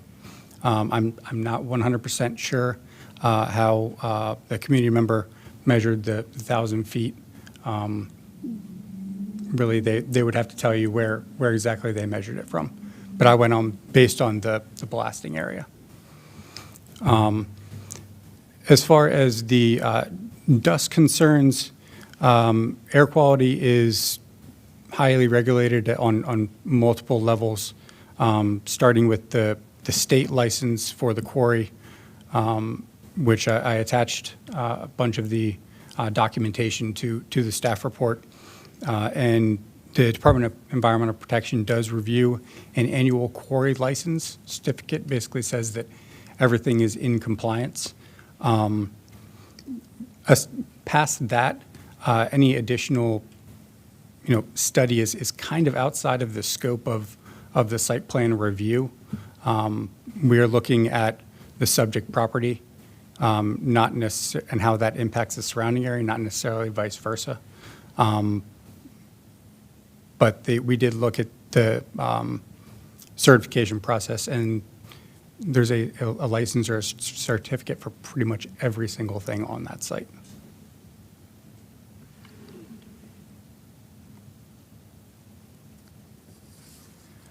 So finally, we made it to the site plan. So these are the two buildings that are being proposed, the retail building being in the front or center of the property, surrounded by a patio paver area. That is the primary amenity open space on site. It serves to activate the retail building for, with seating, shade, and then that can also be used by patrons of the daycare. In order to improve access, as well as even drainage in this case, the applicant is constructing curb and gutter along the frontage with a singular access point, which is an improvement from what is currently out there right now, which is basically a continuous asphalt that meets the road. And that they're also installing stormwater management on site. Excuse me, I do want to point out that right here is an existing bus stop that the applicant is improving, which was determined at the preliminary plan, but I wanted to identify that also. And then 6-foot sidewalks will be provided along the frontage as well as off-site to continue a connection to Piney Meeting House where there are existing sidewalks already. There was a question about the recreational area for the daycare.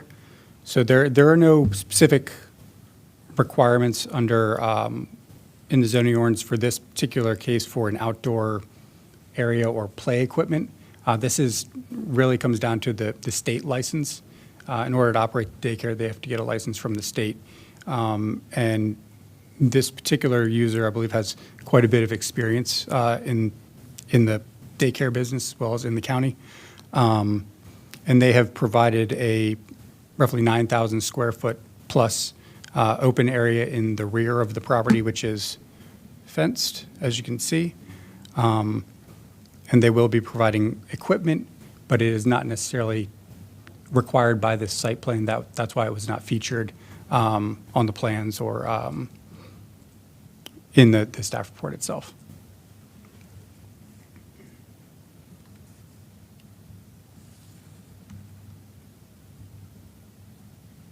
Oh, sorry. I did want to mention that, I'm getting ahead of myself now. As far as the buildings go, as you can see, they're very aesthetically pleasing. The top image is essentially where, as you pull into the site, this is what you'll see. They've got three-sided architecture with these two most prominent sides are open to the amenity open space and patio area. And then the rear building, the daycare, while not illustrated in the top image, does have architectural features that are, I would say, in scale with the surrounding development. And as a user, if you're going to the daycare, as you come in, you know where you need to go. There's a logical circulation on site, and that architecture helps to kind of draw your eye to your destination. So frontage improvements, as I mentioned, the applicant is providing an off-site sidewalk and And the details of that sidewalk have taken quite a bit of work, surprisingly, and coordination with multiple agencies, just due to the limited right-of-way. Fortunately, after a lot of work, they did find a way to create a 6-foot sidewalk fully within the right-of-way that doesn't require any impact to the private property, and that goes for grading, even temporary easements. This was quite challenging, more than you would expect. So that off-site sidewalk will connect to the sidewalk at Piney Meeting House, as well as the sidewalk in the front of the property.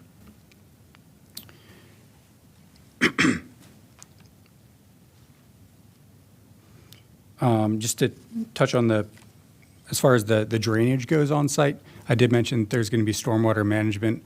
In particular, there's a spot right now that's kind of, I guess, the low side of the frontage right about here.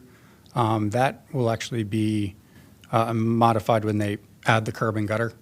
And they've done a storm drain analysis, and MCDOT has approved the storm drain analysis. So they've looked at stormwater from both a stormwater management perspective as well as a right-of-way and drainage capability perspective.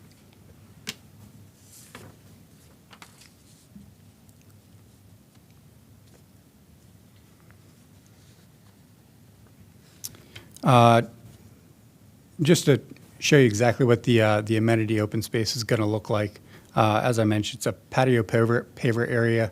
There will be outdoor seating there. It'll act as a good gathering area for both patrons of the retail building, as well as parents dropping off at the daycare, and it will really activate the front of this site. Only limited parking is provided in front of the building, and it's really going to be an amenity for the site overall.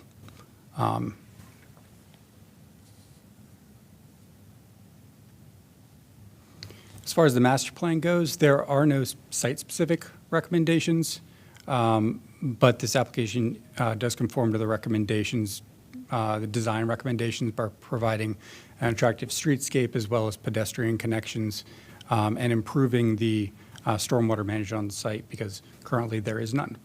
And the master plan of highways, they're conforming to those recommendations as well, by dedicating right-of-way for Trevilla Road. I'm not going to go through each individual site plan finding. Those are outlined in the staff report, but in general, this application does meet all of the necessary findings for a site plan, and there is a final forest conservation plan included with this application. I think one element that I didn't touch on that I wanted to clarify, with regard to the amenity open space and generally in the site plan data table, all of the information that's in that data table is reflective of what is shown on the plans. That is essentially the final numbers. And what's shown in the preliminary plan column of the data table is, to a certain point, illustrative. If you look at the resolution, we have conditions for certain elements. But when we have a site plan following a preliminary plan, a lot of times we ask the applicant to just show us that they can meet the requirements for site plan, such as tree shading, at the preliminary plan stage, just so we aren't approving a lot that can't ultimately accommodate all of the requirements at site plan.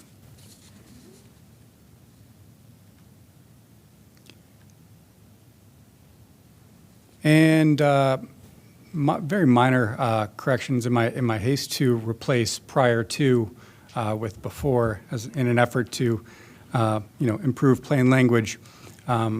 Seems that a couple of twos escaped me, so those are being eliminated on the resolution.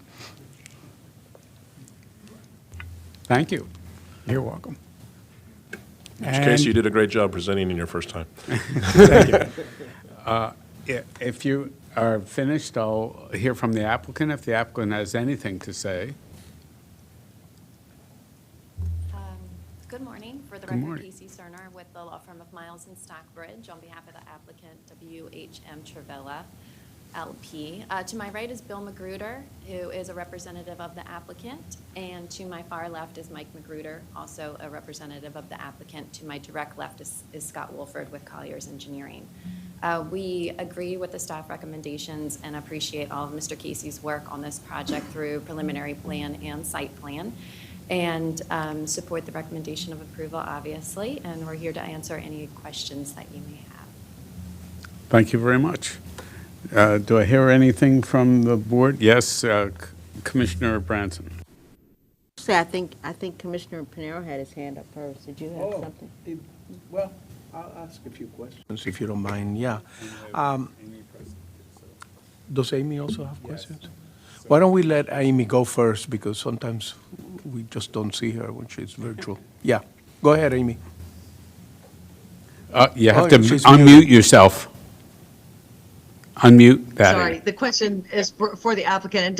It doesn't change the approval or not. I just wanted to ask out of curiosity, do you have a tenant yet to occupy the restaurant space?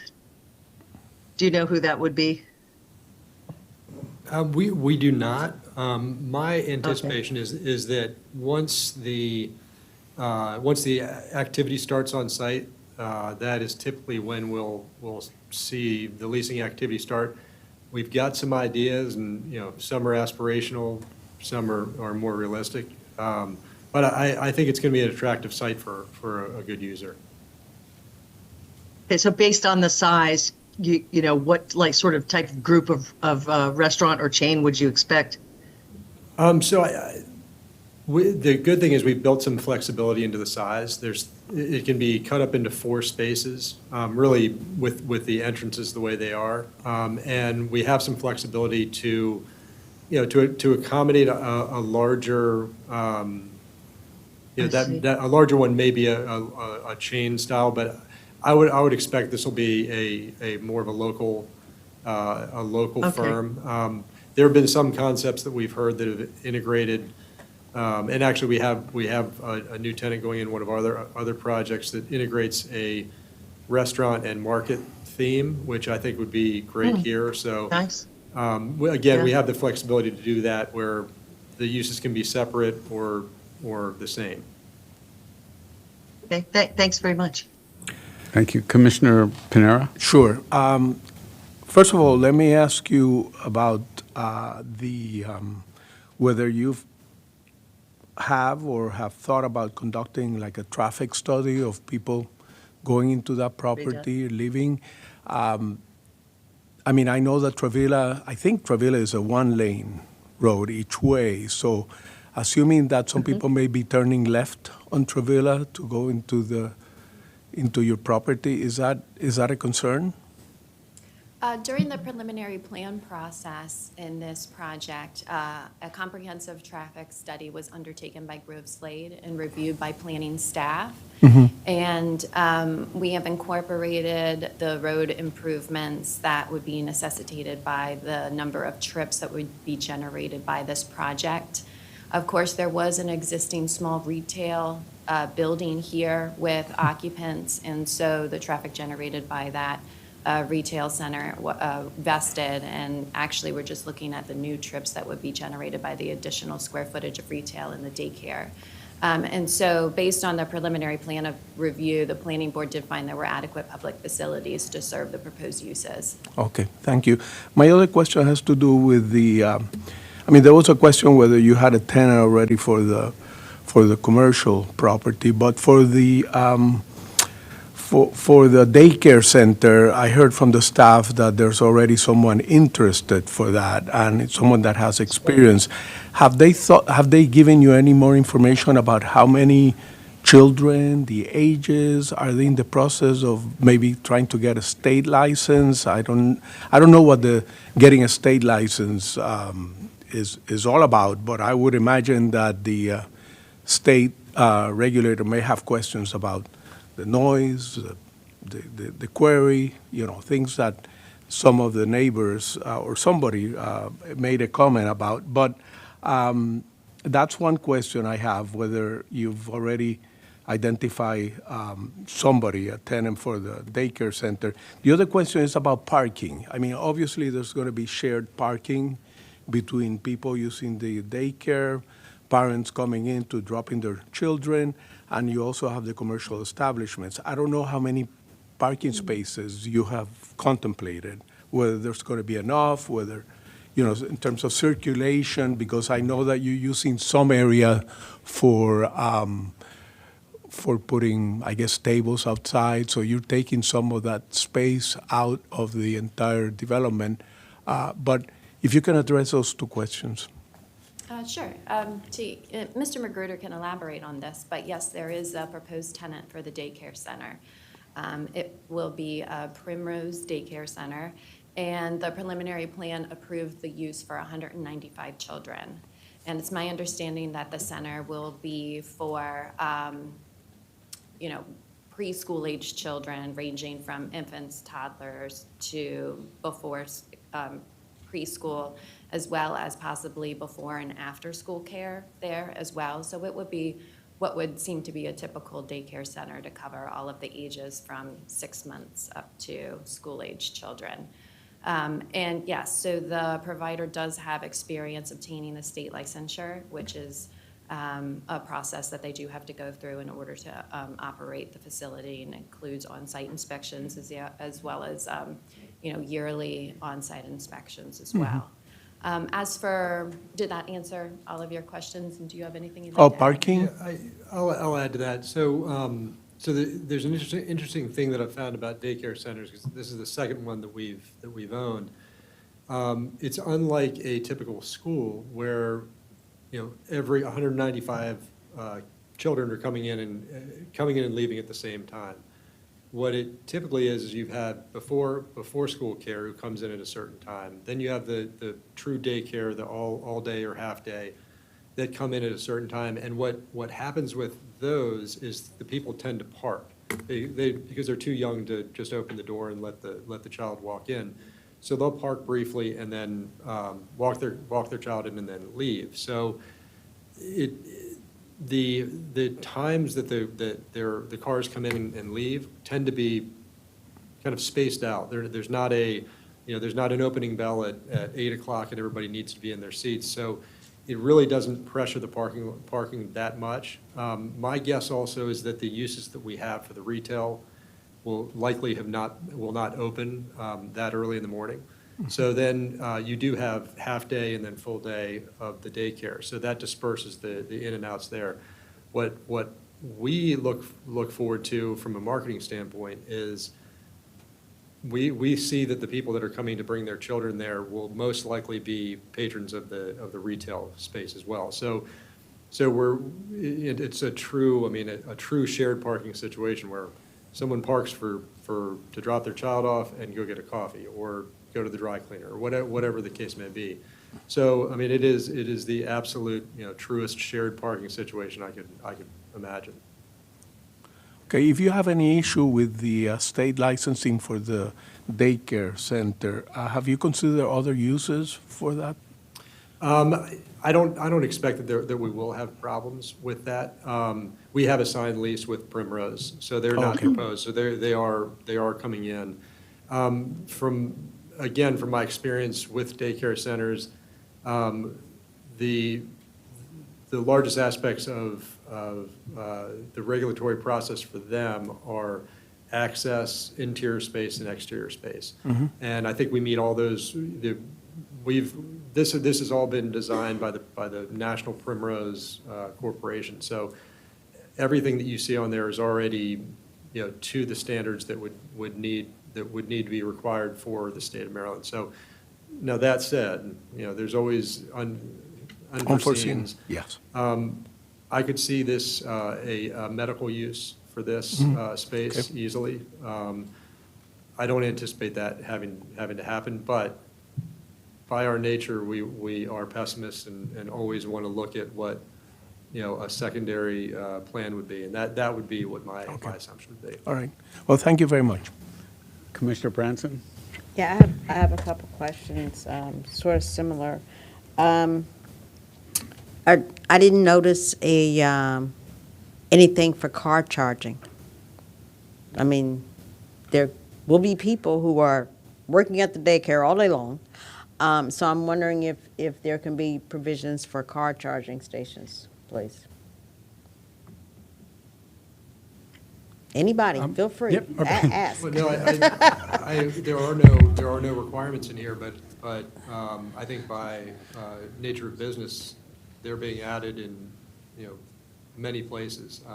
We have another shopping center relatively close to here in Gaithersburg that when we do our next renovation of the grounds, there's not a whole lot of area to work with, but charging station will be a strong consideration there. So although it's not in there as a requirement, I think from a marketability standpoint, that'd be a strong consideration for us. Can that be a condition for us? I mean, doesn't the county have a requirement that if you have so many parking spaces or something, you have to have car charging? Depending upon the size of the parking lot. And So I don't- do we meet this or what? No. No, it's not, okay. Well, I would strongly recommend it. The other thing I would, oh, I'm sorry. Sorry, I was just going to add Sandra Pereira for the record, regulatory supervisor. Correct, they do not, it's not required for this application to provide those car charging stations, but the applicant can choose to do it at a later time if they so wish. Okay. Thank you. I think it would be a great idea. I don't know.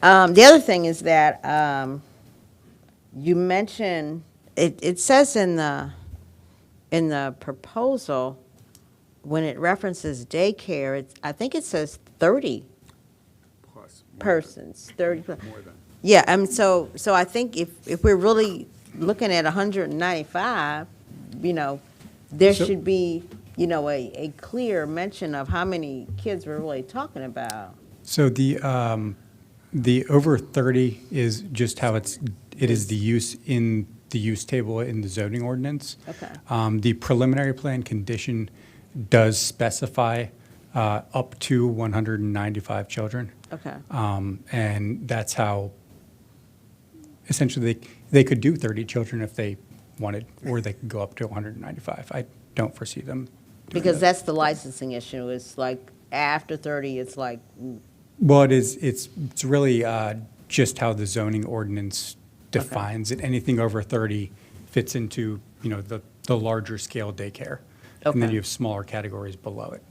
and then finally, I wanted to ask, actually about this, if, I didn't realize that they were talking about before care and after care and all day care and all that.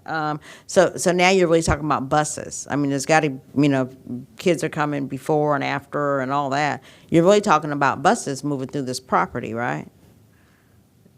And I'm trying to understand how that's going to work. Potentially, but there's no plan for buses with this facility.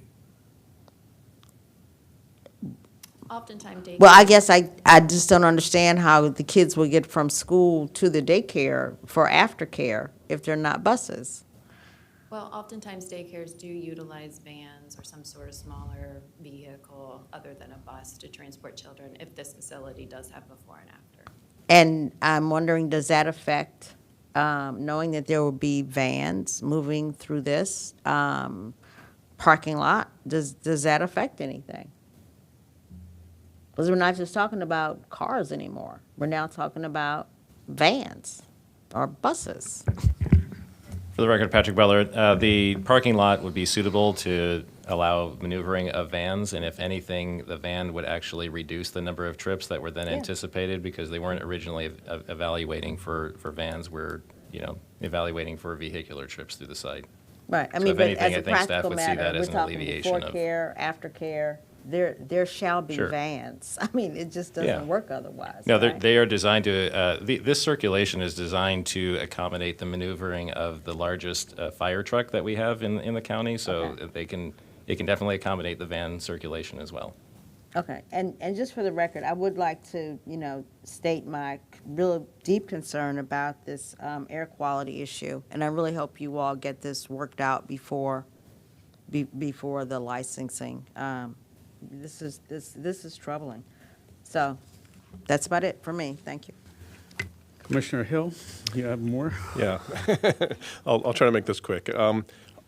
Hearing the description of usage and sort of, people coming at different times, I'm actually concerned if this is overparked in terms of design. Any concern about that?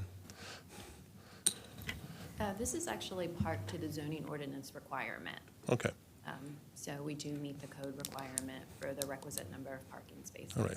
So it's a regulatory matter if it does occur that way, but yeah, okay. There, staff represented, and I'll just ask you the question, there are some features that related to outdoor play equipment that really aren't represented here. Some fences probably that will back up against the forested land that would come into the site as well.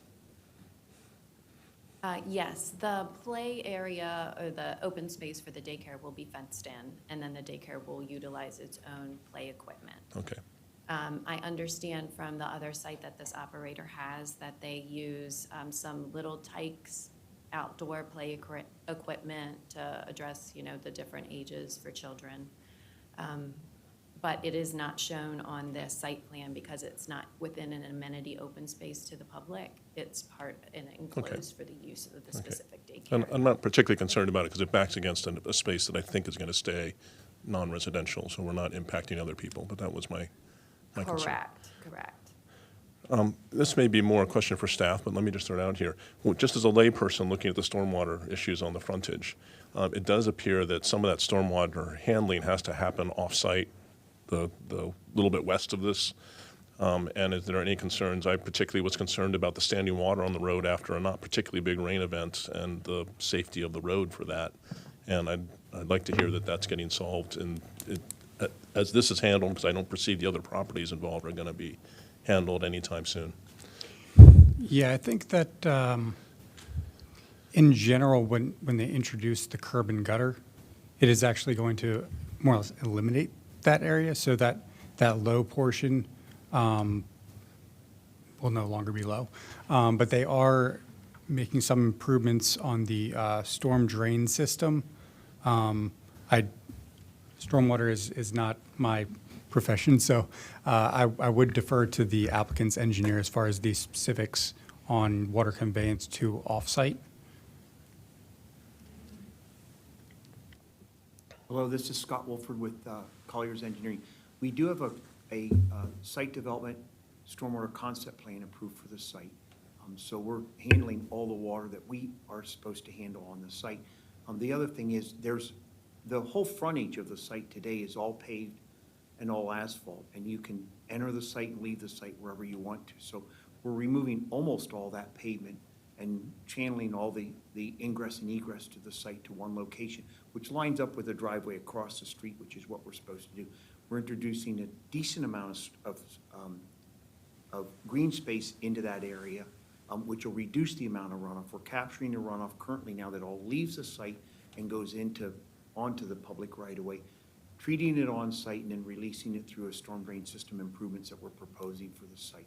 But we are also dedicating right-of-way and then doing improvements along the public road with a closed curb and gutter and storm drain system out there to take care of better channel the water away from the travel areas. Okay, I guess my concern is that I understand what you're saying about treating on site, but if you're moving it to this other location that has to drain, that seems to be the area that's backing up and causing water on the road. So we may just be moving it a little less volume because of the situation, but we're still moving to a place that I think needs some treatment to be safe for the road. Yeah, again, for the record, Patrick Butler. So I'm going to say it a little bit differently, but I think what Scott was trying to say was they are treating their frontage and improving that situation, installing the storm drains where they don't currently exist. So I think the condition that you saw on site in the pictures that were sent is going to be dramatically improved. I'm not going to say that it's going to fix all of the condition along Travilla Road, not in front of this property, but they're also not responsible to go out and fix the frontage in front of other people's properties that aren't associated with this. So that, if there's a concern about some existing condition of pooling, we can certainly share that with Department of Transportation and say, this segment may be, a portion of it may be fixed by this, but there are some other spots surrounding the subject property that perhaps need attention and could be a safety issue. So I wouldn't say that they are the applicant's responsibility. I think we need to communicate with MCDOT then outside the scope of this application to bring their attention to that. Yeah, I guess I'm having a logical consistency problem with the idea that we install public sidewalks off the site for the public good, but we're not taking care of public safety off the site related to this particular area. Yeah, again, I think we are to a certain extent. I'm not going to say that we're fixing all of the problems along Trevilla Road. Yeah, I'm not suggesting we fix all of them, but this one's very proximate to the site, and okay, you've answered the question. Yeah, thank you. The last thing, just because the public has submitted to this and it seems to be a concern, Mr. Casey, you gave us a diagram that said, 2,500 feet to the active blasting zone. And I'm imagining the difference that the community might be citing may be to the edge of the quarry, which could be a potential future blasting zone, right? So I think we need to be cognizant of that. But I do understand the regulatory framework that we're operating under. And I would point out that this is really a bigger issue to this whole area, right? That you have basically an industrial site that frankly does some dangerous stuff, right? Blowing things up with homes that are basically come in after the fact to a pre-existing condition. So I don't particularly think that the hazard here is greater than the background hazard. That doesn't make it good. And certainly having children here is a particular public concern and a vulnerable population that we do need to concern ourselves with. But I guess that's more an explanation for anyone in the public looking at this than a question.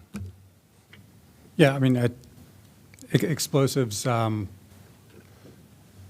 general, they're kind of concerning. But in this particular case, my understanding is that the quarry is actually at kind of the latter half of its life cycle.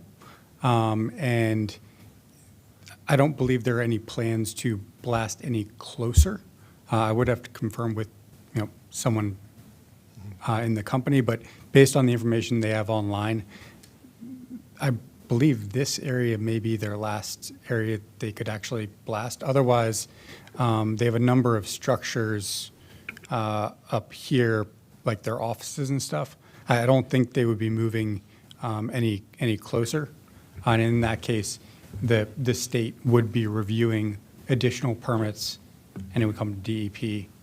And that's the point. Yeah, I'm going to jump in again, Patrick Butler. So I think we're not trying to minimize the fact that there's a daycare here. I think we're equally concerned about the existing residents and yes, future development and proposed development. So I think the way we handle that is through the annual certification process. And if there are issues, concerns, regardless of where the blasting and mining is actually occurring on site, that would be handled through that annual recertification process for the quarry. And again, regardless of how this plan moves forward today, I think that's the most appropriate way to handle that, to protect the existing residents, let alone future. So that would be my suggestion. Again, if we have concerns, if anyone listening has concerns, let us know, and we'll make sure that DEP and others through the annual certification process can review whatever those concerns are before granting those certificates. Thank you. Okay, I think that concludes our discussion. Can I hear a motion? Mr. Chair, I'll move that we approve site plan 8202201440 for the shops at Trevilla. You missed all that on the record. As recommended, with the conditions recommended. We are embracing the recommendations as well as the findings that are in the staff report for this approval. And thank you, Second. Commissioner Price, for the second. It's always good we get emotional and embrace things, I think. With that, can I, all those in favor say aye? Aye. Aye. Unanimous. Thank you very much for bearing with our questions here. And that concludes that item. If my commissioners would like 5 minutes? Yes. Okay, we will take a short recess and reconvene at 11:15. Simonize your watches. Thank you.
Good morning. This is still the December 1st session of the Montgomery County Planning Board. We are on item 8, Bernard Properties Preliminary Plan number 1997-040B. It is a public hearing at which we have no speakers. Is that correct? Yes? Okay. We'll first hear from staff. Hi, everyone. I'm Alexandra Dupre. I'm a regulatory planner, too, with the Upcounty Division. This is actually my first time ever in front of the planning board, so hello. Congratulations. Thank you. This is for the Barnard property application, preliminary plan amendment. It's number 11997040B. And this is a plan validity extension, so extending the amount of time that their preliminary plan is valid for. So a brief overview of the application. It is a preliminary plan amendment requesting an extension of the preliminary plan's validity period by an additional 18 months from the initiation date of this amendment. So I also wanted to mention that I realized in the staff report that I had put the incorrect acceptance date as April, and it was actually accepted September 21st, 2022. April is when they had submitted it. So a bit about the site location. The subject property consists of 2 unplatted parcels, making up a total of 30.2 acres. The property is zoned Residential Estate 2C, or RE2C, as well as the surrounding properties. It falls under the 2006 Damascus Master Plan, and it's located at the terminus of Bonnie Brook Lane, east of Seneca Springs Local Park. It's currently developed with a single-family home and detached garage, which will remain. The surrounding properties, as I mentioned, are also zoned RE2C with single-family detached residences. It's located within the Upper Great Seneca Creek watershed.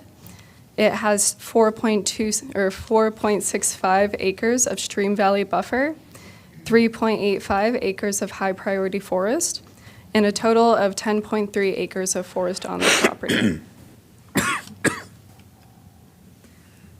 So a bit of background on the preliminary plan. The preliminary plan that covers the subject property was originally approved by the Planning Board in March of 2009. The preliminary plan approved the subdivision of the property for 12 lots on 30.2 acres of land at the terminus of Bonnie Brook Lane.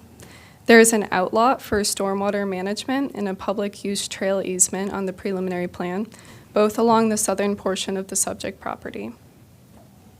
Through a series of automatic extensions, the validity period was extended from April 2012 to April 2022.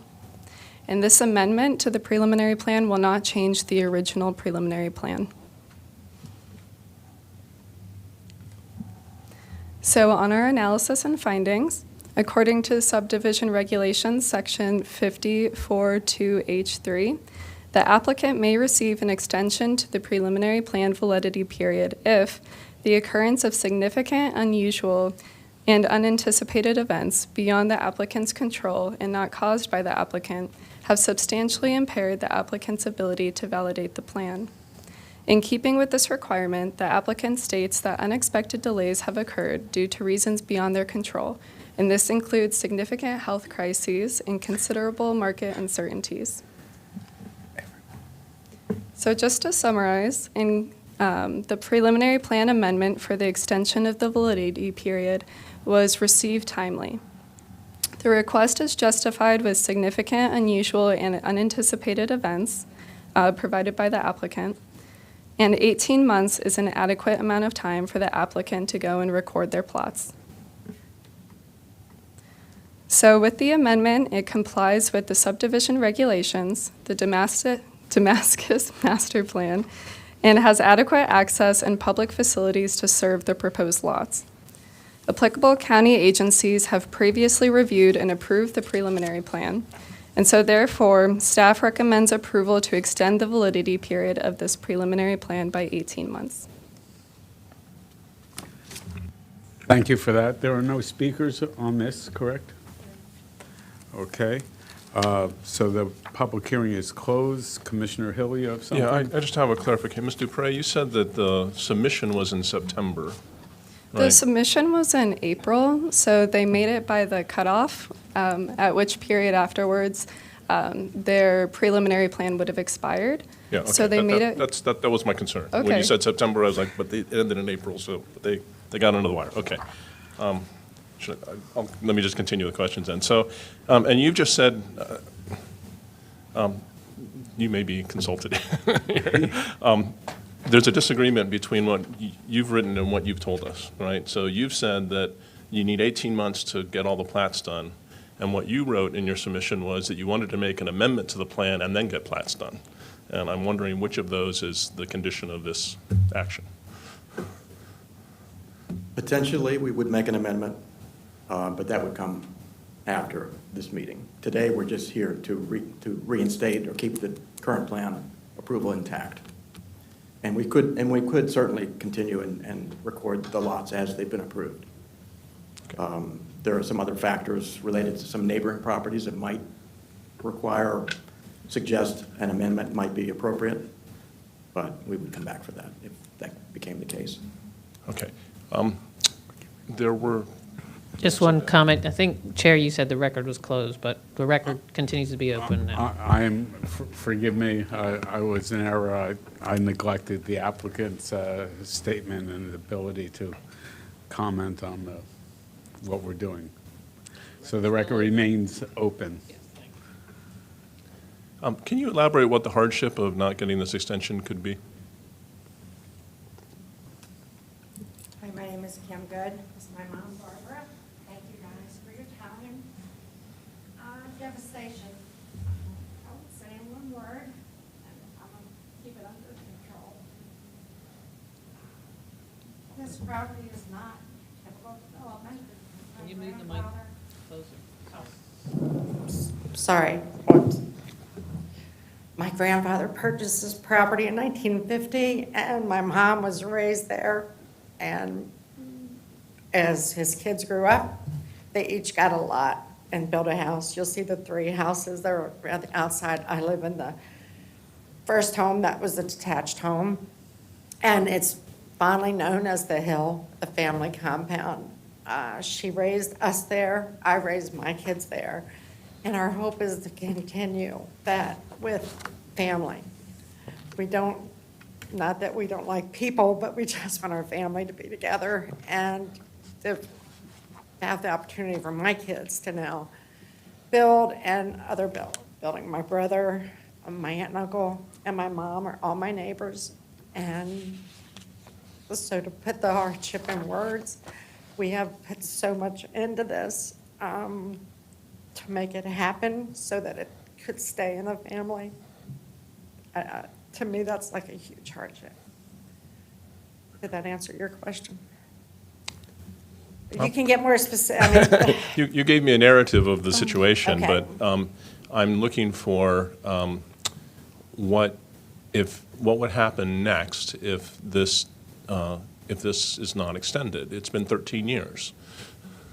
Commissioner Hill, Yes. I'm happy to address your question. So essentially, if it wasn't approved today, their application would go null, their preliminary plan would expire, and so they would have to start from scratch is how they would have to move forward.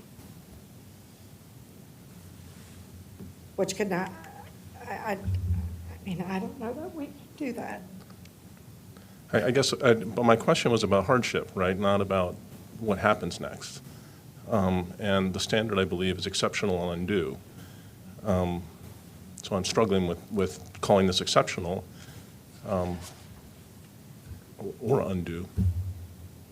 So if I answer, is it better? So we diligently have tried to get this done. And then we have had a series of really unfortunate misfortunes in our family where we have not been able to continue pursuing the things so that we're prepared.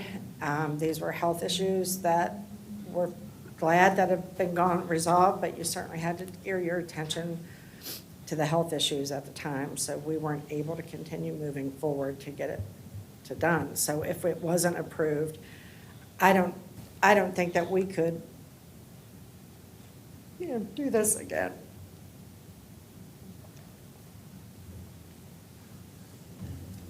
Are you done? No. Commissioner Branson?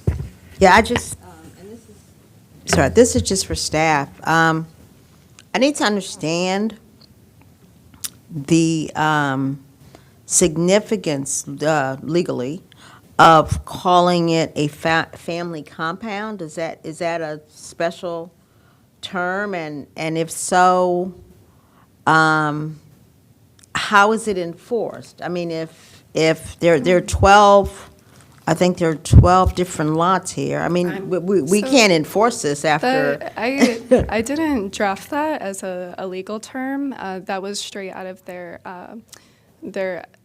SOJ, statement of justification. Okay. So it's not a, so just to be clear, I mean, we could approve this and there's like no requirement that all 12 lots stay within the ownership of this family. I just am trying to be clear on that because we're That's calling it a correct. family compound, so. Right. Okay, all right, thank you. Miss Branson, I just want to let you know, one of the lots is where I currently own, and I live on the Rambler with the detached. That was my grandfather's house, so I live there. I don't hope to go anywhere. Oh, no, I understand. I'm just trying to understand, because what we do sets, potentially sets precedents and standards for other, for other things, right? And so I just think the record should be clear about what this means versus what that means, so that, people out in the world will understand what we're doing and why. I understand, thank you. Commissioner Panero? Yes, good morning still. I mean, I hear your concerns, and I can empathize because I feel that you're being very emotional to us about what your situation was. Given that situation, I just want to ask you, if we approve this extension, do you feel that you're in a situation right now that economically or financially, whichever way you want to call it, you're in a position that you could do the 12 lots for your family? I mean, it seems like Right. this is what you're intending for. But do you feel that you're in a situation that you could do the development? I am. I have gone back, now that I've raised my kids, I'm back at work in a job that I'm fortunate that I would be able, I work for the government for an IST. Yeah. And so now I have a regular income where I would be able to. I mean, what I would hate is if you come back to us in. I don't think I could come back to yeah, you. I mean, yeah, this is us. exactly. I So mean, this is the this first is- time, and trust me, I didn't sleep at all last night. Yeah, yeah. No, and we don't want to waste, your time and our time. So you do feel you're in a position that you could do what you're planning to do? For everything I know, moving forward, yes. I mean, I don't know if there's something you want to say to comment. I mean, it's, I mean, this is the first time they've asked for this, and yes, from what I'm hearing, they intend to finish this. This needs to get done, and that's what they want to do. Okay. and my mom is now 82. Yes. And She may want to see it done, what you're planning to do. Anyway, thank you very much. Commissioner Presley has a question? You're muted again. There we go. Yeah, hope you can hear me now. And I'm very sorry to the applicant for what you've gone through. I understand what it's like to have health issues with family. The question I have for staff is, when something goes on this long and then we do, an extension, I think, it's completely understandable to consider the situations and to provide that.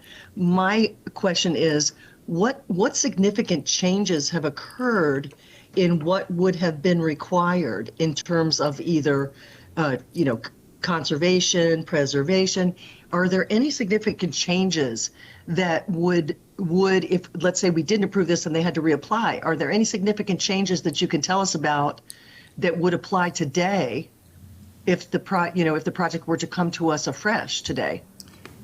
Yeah, for the record, Patrick Butler, I can answer that. I was part of the subdivision rewrite team and intimately familiar with our requirements. This is a 12-lot subdivision, so the frontage improvements have not changed, changed very little in terms of, not requiring a traffic study. So in the long story short is, no, I think that this subdivision would be acceptable today as in its current configuration.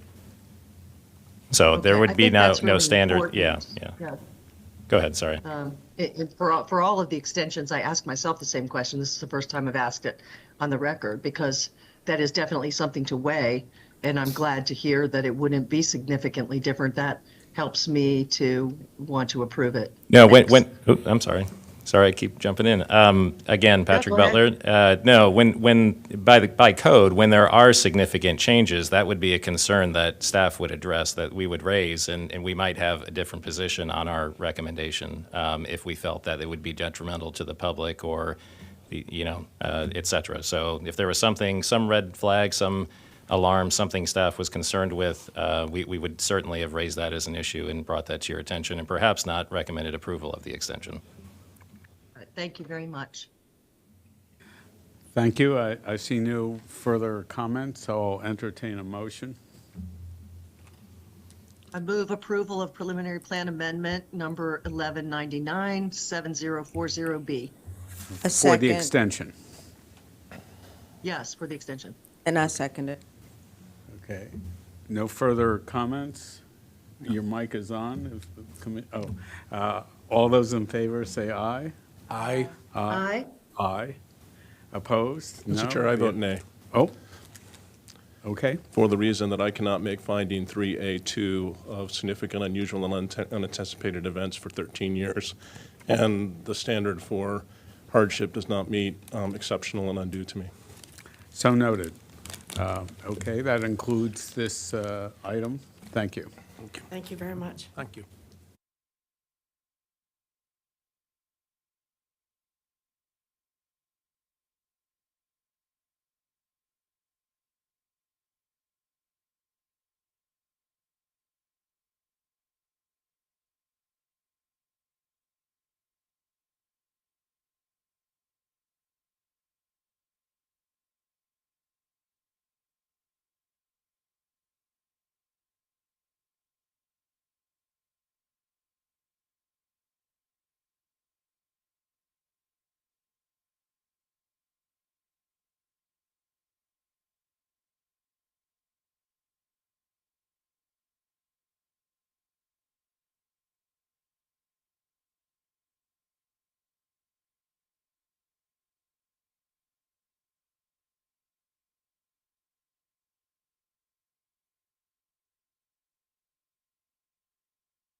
Good morning still. This is the December 1st, 2022 session of the Montgomery County Planning Board.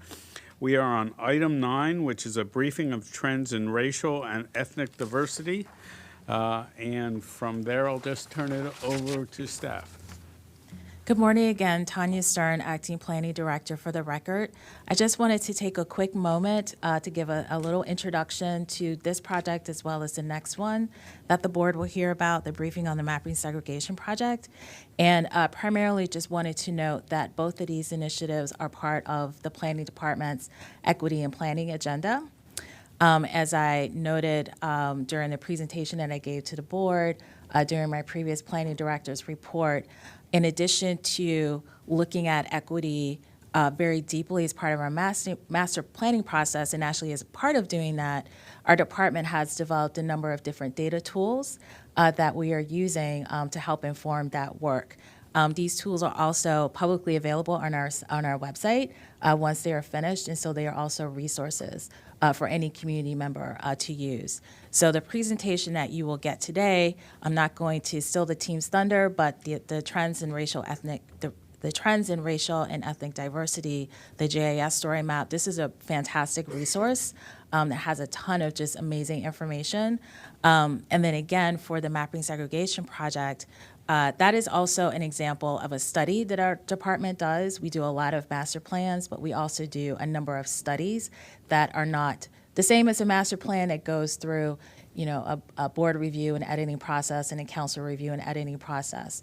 The studies are an opportunity for our department to focus on a particular topic and do a very deep analysis.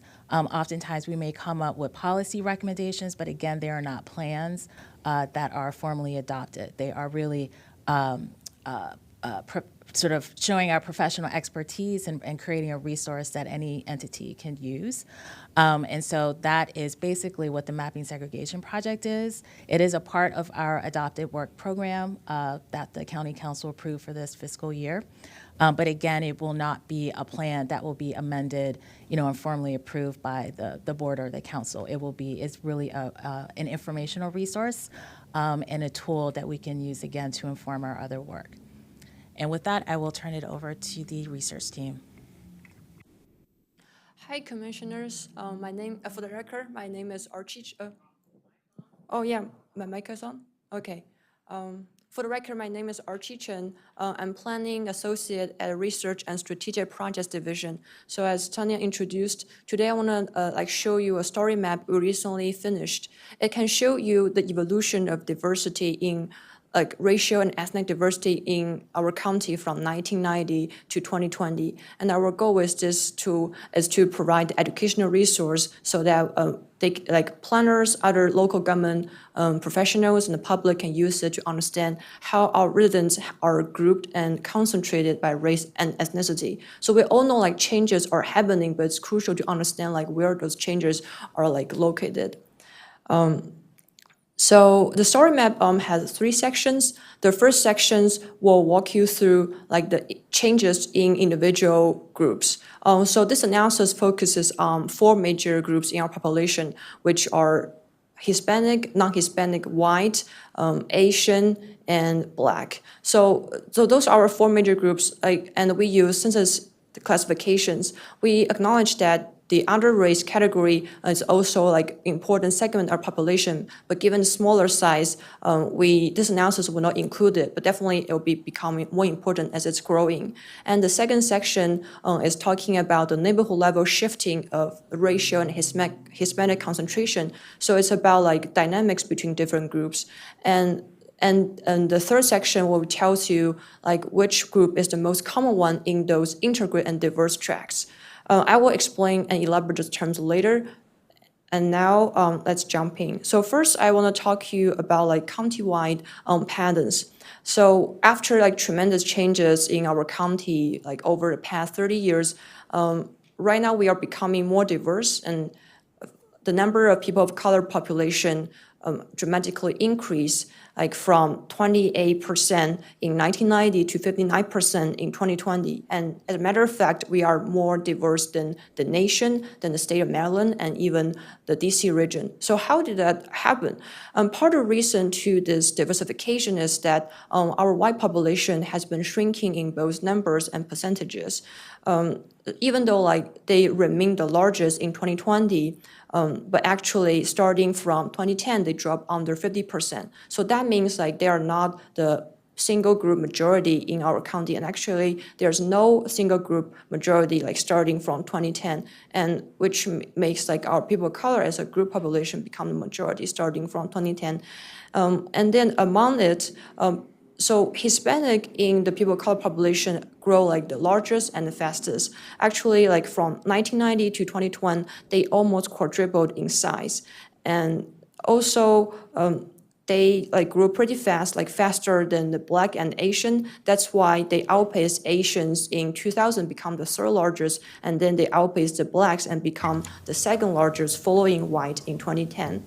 And then is our Asian population. So Asian population have been growing steadily, like about 36,000 on average, like in each decade. And for our Black population, they are also growing. But the thing is that they are growing kind of like the slowest behind Hispanic and Asians. And now, like in 2020, we have... What is the other race? Is that multiracial? Also, the other race, so we define as first like the other race, that will be one single group. And then also that include American Indian, and also include the like 2 and more races. So that's how we defined it. Okay. Excluding all other 4 major groups. And as you can see, like, yeah, they are growing also. And for example, in 1990, they have like under 1%, and now in 2020, they have 5.5%. But the thing is, we don't have like separate sections for them because it's kind of small, because our analysis not just like focusing on countywide, but also like going to neighborhood level. So in individual tract, the size could be extremely small. That's why we didn't include that in the story map. So after this like whole like high level countywide patterns, we want to show you like some maps, because like map can showing you like the patterns of concentration and changes. So we build this resource in an interaction like mapping format. Throughout my presentation, you can see like how it can be used. So for example, let's first zoom in and let's talk about our Asian population. So Asian population actually had like the largest and the fastest growth in like back in 1970s and 1980s, and that's why they are having they made up like 8% of total population in our county. And then if you see the map, they start their growth in the mid-county areas, especially around Rockwell, and then like up to North Potomac. I just quickly show you one usability is that you can like click on it and it will tell you all the statistic of other groups, so that you can make comparison and see, okay, how like other groups are doing while we are having Asian growing in certain areas. And then in 2000, Asian continued growing. They actually had like about 62% gain in size, and also they made up 11% population. And excuse me a second. What's the geography you're using here? Oh, so geography is like 2,000 census tract levels. That would be equivalent to the neighborhood. Thank you. So as I mentioned earlier, back in 1990, Asian like started their growth in the Mid-County area, especially around Rockwell and North Potomac, and you can see like those color, like the shades are giving darker, so that's why like they are strengthening their concentration, and also they are expanding. But I would say in general, and you can see like later in other maps, Asian are quite diverse, like widely across the county. And then in 2010, so after decades of like gains for Asian, like their growth rate has been like declining more and more. And then in 2010, Asians made up about 14% of population. And again, even though we have their like increasing concentration in different areas, but they are quite dispersed. And now besides like the 3 major areas I mentioned earlier, like around Rockwell, North Potomac, and also we have like new concentration in Germantown and around Clarksburg. So what you're looking at here, when you do 90, 2000, I think it's on. Yeah.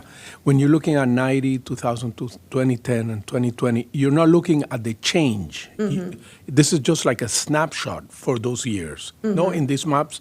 So when you have 2010, it's not how it changed from 2000 to 2010. It's just what it is in in 2010? Yes, so what I'm showing on the map is a snapshot in 2010, but you Oh, compare okay. the map with Okay. the previous map and see, because even though we have like track boundaries like change from time to time, but when you like overlaying them together, you can see like how that each neighborhood is like having whether like growing Asian or maybe like. Yeah. Yeah. Okay, That's thank you. how I do, but definitely you're right, Commissioner. And then now, let's get to 2020, like up to now. So right now, we have 50% of Asian population. And again, as you can see in the map, they have like different areas of concentration, quite dispersed. And so starting from North Potomac, they are keeping like breaking in to the west side. And also they have like more concentration around Gettysburg, Germantown, also along the 270 up to Clarksburg. And now is our Black population in 1990. So Black population is in 1990 is our second largest.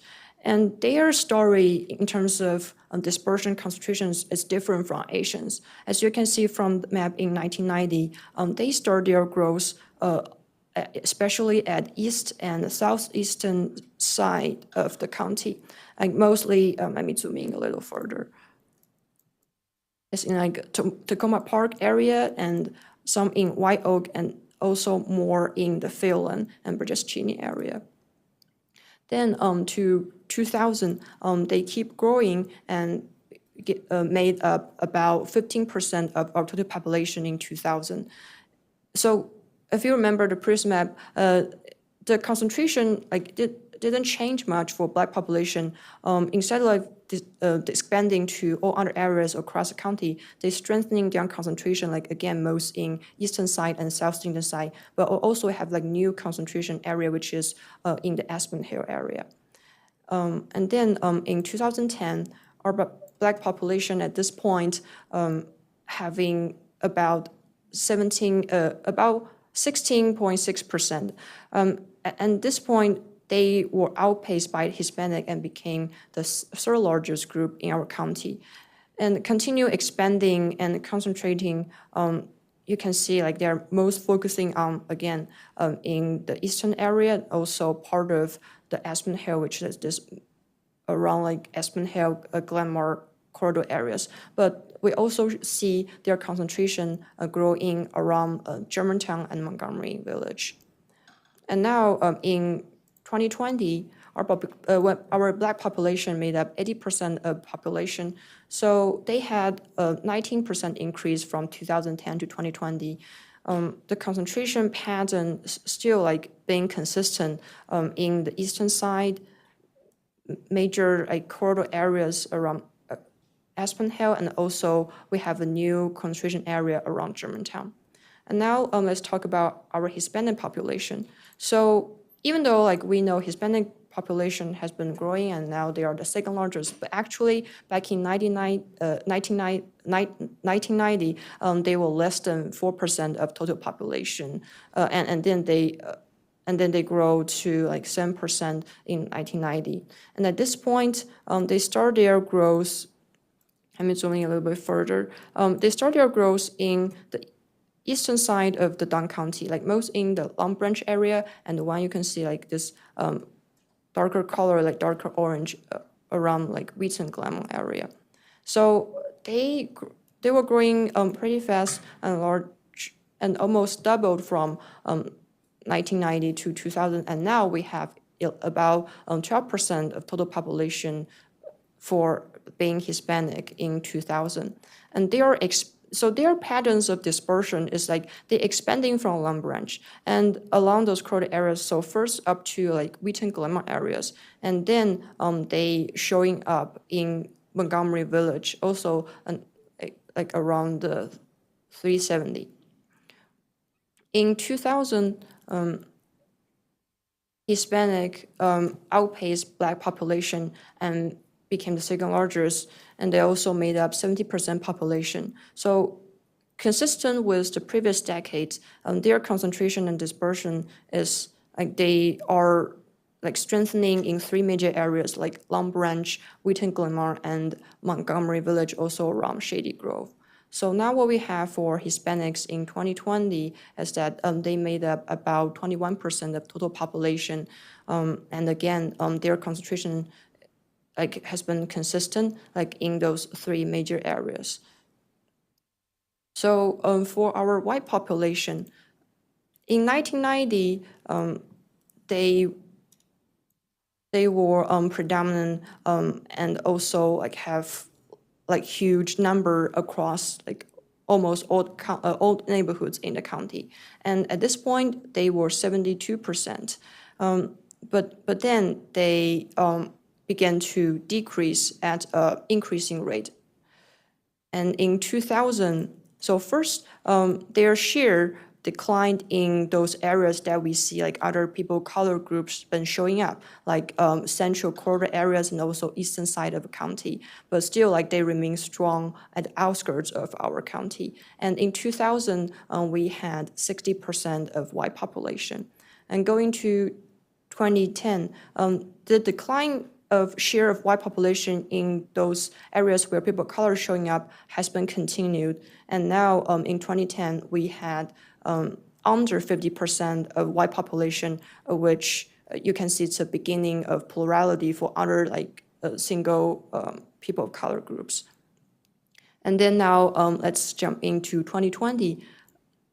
White population continue decrease, and now it's at about 41% population, but they still remain the largest in our county. And then if you see their distribution, they especially remain their concentration at outskirts, up north from Damascus and also Plouisville, those lower density suburban and rural areas. And also effect is that they're also strengthening their concentration in the Bethesda and Chevy Chase areas. Actually, we had the highest concentration, one track in the Chevy Chase.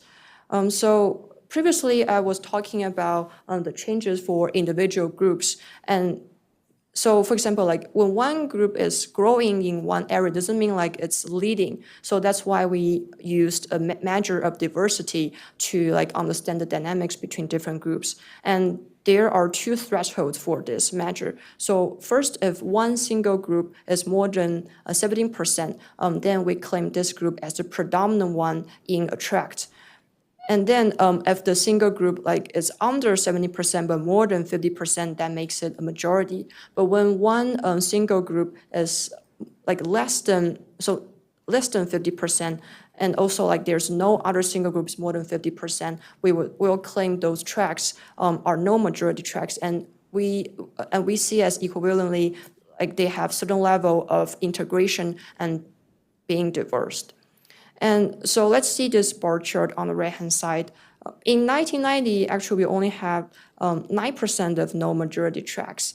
But then the number jumped from 1990 to 2000. They started to have 31%. And now in 2020, it's 51% of our county. That means over half of county having no majority tracts and have a high level of integration. And now I want to show you where are those diversity or integration been happening throughout the years. So first, let's see the bar chart on the left-hand side. Previously, I mentioned only 9% of our county having no majority, which on the flip side, that means over 90% of the county are having one single group as predominant or majority, which is our white population. But also on the other hand, our no majority tracts are firstly showing up. Let me zoom in, in the eastern side of the Dunn County, also around White Oak and one in Wheaton areas. And at this point, we only have 15 no majority tracts. So even though white population remain the largest, but actually in those diverse tracts, they are not the one that's leading in all those yellow tracts. And let me click on one. For example, this one, we're having the Hispanic as the leading group in this one no majority tract.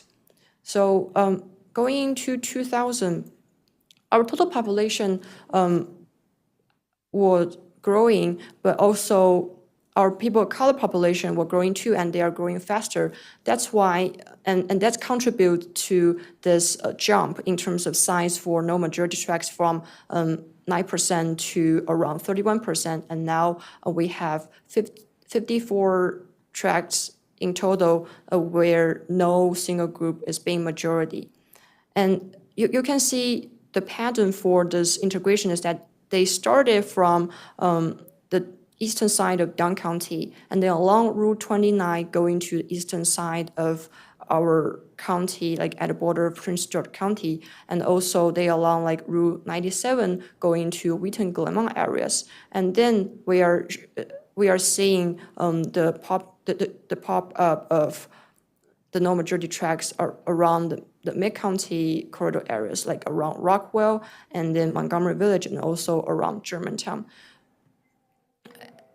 And also on the flip side is that our white population still like being like predominant majority at outskirts, but one achievement in this decade is that we actually have our first black majority tract. It's in the Phelan and Burgess Cheney area. And then let's go into 2010. So in 2010, if you remember, firstly, our white population dropped under 50%. So that leaving our people of color being the majority, but not just for the whole county, also for many places, like at neighborhood levels for our county. So it's the first decade that like Hispanic population obtained the majority status in a few tracts. And this pattern actually, if you zoom in and see those orange places, is consistent with how they are growing in terms of size. So they have attained their majority status around Long Branch and also Wheaton Glenmont, and then also like this one will be Montgomery Village. For our black population, they having more tracts with a majority status, and then they continue grow again at eastern side of county, also east to the White Oak.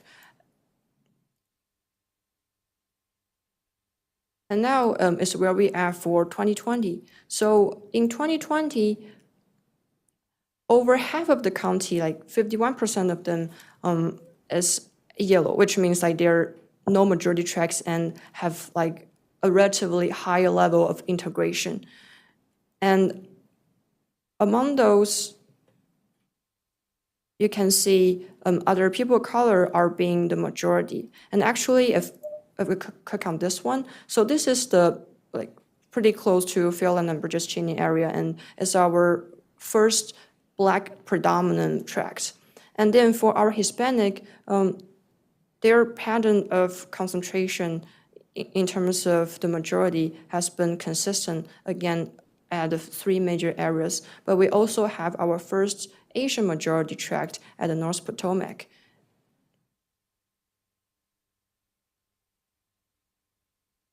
So previously, I was showing you those dynamics between different groups and in terms of their predominant and majority, but also overall like high-level non-majority tract. But you may wonder like, okay, so what is the most common group in those diverse yellow tracts?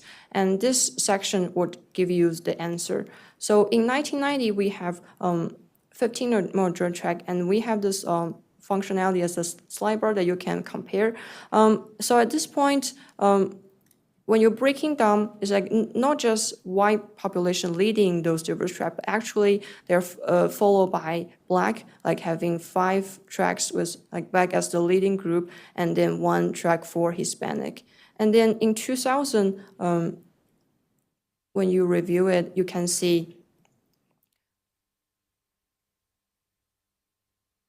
the concentration for, so firstly, we have Asian leading in those diverse yellow tracks, as I think this area will be like around Rockwell would be in the Twin Brook. And then for our Black population, even though previously we saw like their concentration actually been continue growing in eastern side, but actually in those diverse yellow tracks, they were been kind of distributed to other places up to like Mid-County around Aspen Hill, and also like eastern side of the Dunn County. And for Hispanic, I would say their leading places in those diverse tracks are consistent with how they've been growing in these three major areas of county, which will be Long Branch, Wheaton, Glenmont, and also Montgomery College around the Gettysburg. And for white population, they are having the leading place in those diverse tracks, not just in outskirts of county. So in 2000, they still have this leading place in those corridor areas. But when it gets into 2010, those corridor areas are having people of color groups as the leading setters, which, for example, for Rockwell, Wheaton, Glenmont areas will be Hispanic, and then also they are leading in the diverse tracks around Gettysburg.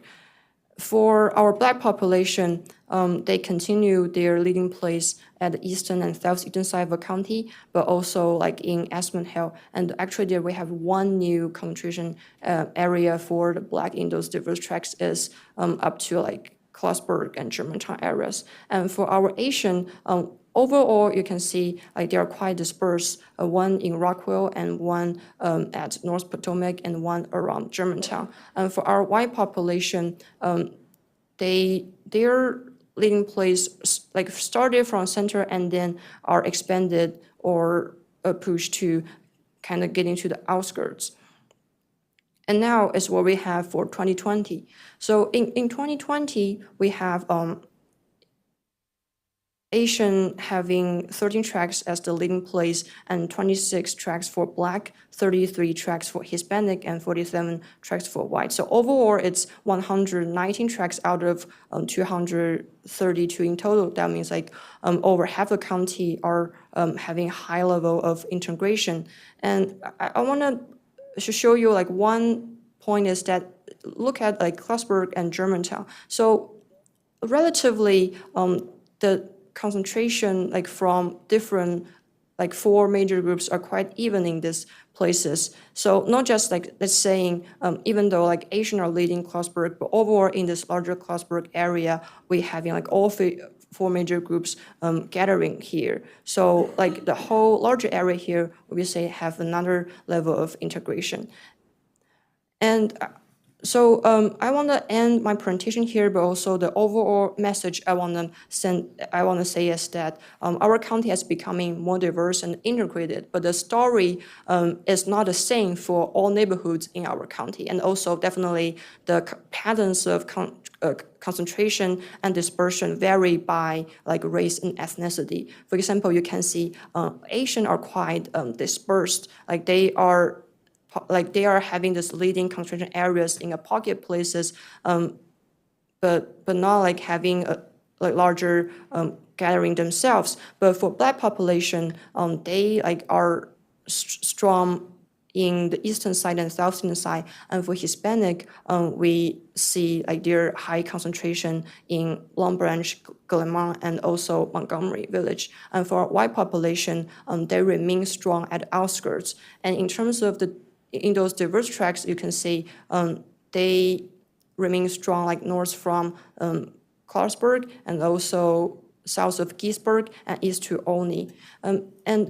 And for our population, my final thing I want to say is that as I mentioned at the beginning, like they've been shrinking in numbers and percentages, but actually we have a few tracks like are growing with white population.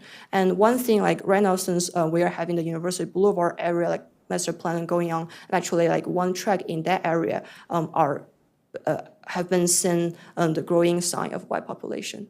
Thank you for listening, commissioners, and I'm happy to take any questions.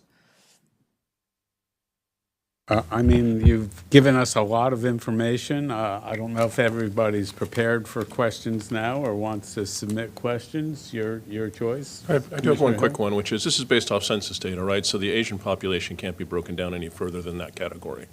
So for this analysis, Asian population, so that they will be like Chinese and Korean, and then like all like together, and also like including Indian and Pacific Islanders. So we did not have like a breakdown, specific breakdown for Asian for this analysis. Right, but that's due to the data, right? Not something that you Yes, collapsed, it's due to right? the data reliability. Because my main concern is sort of subcontinent and Far Eastern cultures, right? Because they get lumped together, but I think that their properties aren't shared to the extent that they're comparable to the other groups. But if the data doesn't support that, we're not going to be able to get it. Yes. Yeah, and I just, for the record, want to chime in. Carrie McCarthy, Division Chief for Research and Strategic Projects. Yeah, we're looking at trying to do some more detailed analysis with the most recent data, because, yeah, your point's valid. We're kind of constrained by the census categories, particularly to do the historical analysis, but within each racial group, the experiences are so different. You know, there's so many different types of people. It's a really kind of, I'd say, even dated way to think, slice and dice the population.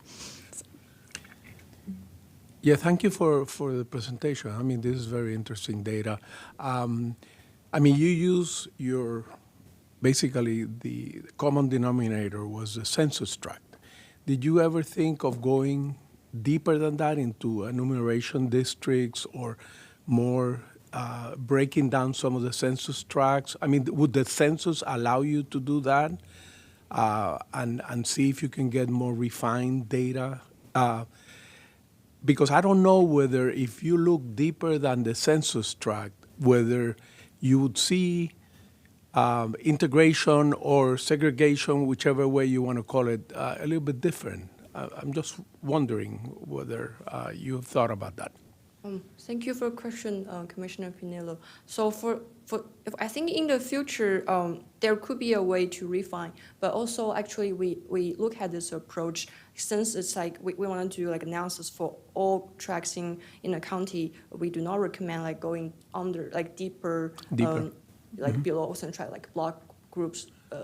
But also, I would say like for those individual master plans analysis or other analysis, error analysis, they can like try to use, for example, our measure of diversity, like to see like whether it's like any group is past 50% or 70% and to inform their decision. Yeah. Okay, well, thank you. No, I'm sorry. Ms. Branson. I looked up and. And now you confused me, Jeff. I don't remember what I was going to say. No. Okay, so thank you. This is a lot. Because of the limitations of the census, you're right, there's a lot we don't pick up, you know, like, I mean, the whole, you know, immigration, you know, like, you know, there are a lot of people are lumped together as Black or lumped together as Hispanic, but you know, are Asian, but there are immigrant stories within that, you know, which can be pretty significant, right? I mean, and that would be also nice to know, right? Whether, you know, in the Black community, you have a very significant population from Ethiopia, you know, and that could be potentially something decent to know, right? But and that applies to, you know, to all the different groups. I guess I'm concerned about, okay, now that we know this, what does it mean, right? I mean, I'm not really convinced that it means that this county is becoming majority minority, yes. I don't know if that means this county is becoming integrated. And to me, that becomes a part of the question because that potentially factors in to other things. If we're just if we are remaining segregated but in bigger places, then I'm not sure that's a good thing. And I think the other question these numbers, these stats raise is, you said the white population is declining. That's what, we're seeing over, as the years go by, the white population declines. The question becomes, are they leaving? They're not dying off? Are they not having children? I mean, what's going on, right? I mean, are we looking at white flight? And what does white flight mean? Does it mean the same thing for the suburbs as it meant for cities in the 60s and 70s? And if it does, then what can planning do about that, if anything? I mean, so I think these numbers raise a lot of really interesting questions. And I look forward to figuring out what the planning answers may be for them. And I think if anybody answers all those questions, they'll have a doctorate in this, in demographics. I know, it's fine. And I'll just chime in to address your question. We have done some looking at some of the trends, and the white decline, it's an older population, so it's mainly driven by death rates and lower birth rates. The people of color populations tend to have higher birth rates. The flight question, we did a lot of work trying to understand of people who left Montgomery County, who is leaving where they go, and that data is, you just can't get it, because we tried to look at you have to look at the rest of the country, and so yeah, it's really, the migration, I know there's like a lot of anecdotes about people leaving, it's just really hard to understand statistically. But yeah, generally the trends are older and lower birth rates. If I can also just add a couple of things. One is Commissioner Branson, your point about with the Black category, Hispanic category, that encompasses a lot of people from a lot of different places. This is where the community engagement that we do as part of our master plans is really valuable, because that's where we can start to unpack that and understand who are the community members in particular areas where we're doing plans. So for example, for the recently adopted Silver Spring and Downtown Adjacent Communities Plan, we know that there is a large Ethiopian population in that area, and so we were able to do targeted outreach to those residents to make sure that we recognize their presence and can make sure that they are involved in our planning process. So that's just one example. I think also for the Fairland and Briggs Cheney Master Plan, and also the one we're doing in Tacoma Park right now, when we're doing canvassing and reaching out to those residents, we are actually we're able to unpack that data and can tell, for instance, I think I had a slide during my previous director's report where from the Tacoma Park Minor Master Plan canvassing effort, where we were able to see a certain, we collected data on the residents that were reached through that canvassing, and there was a certain number that were in the sort of African American category, and then another portion that were more the residents who have immigrated from African countries. So we are able to do a deeper dive at that level. And then I also just wanted to mention that the research team produced a longer study, the Trends in Montgomery County study, that looked at data from 1990 to 2016. That study came out in 2019, but that's a really great resource as well that helps to unpack some of the questions in terms of, and actually provides even more data than what we shared through this presentation. And just lastly, I wanted to note for any community members watching this, and also for the board, because it is a lot of data, this GIS story map is already on our website. So you're, definitely welcome to go take a look at it and, do a deeper exploration. And lastly, I just want to chime in to address Commissioner Pinero's comment earlier. There is block group data available by race. For the purpose of this exercise, given the countywide scale, the length of time we're looking at, we decided to use tracks because they're a little bit easier to analyze in a historical perspective. But certainly, again, when we look at master plans, we look at the block by block numbers. Thank you. I also want to add something to what Commissioner Branson mentioned, because it's my own life experience. I moved to the county in 1990. I moved to the Aspen Hill area, which was a diverse area. That's what we like our neighborhood to be. for my children. And we didn't, I mean, over the years, there's been white flight, no question about it.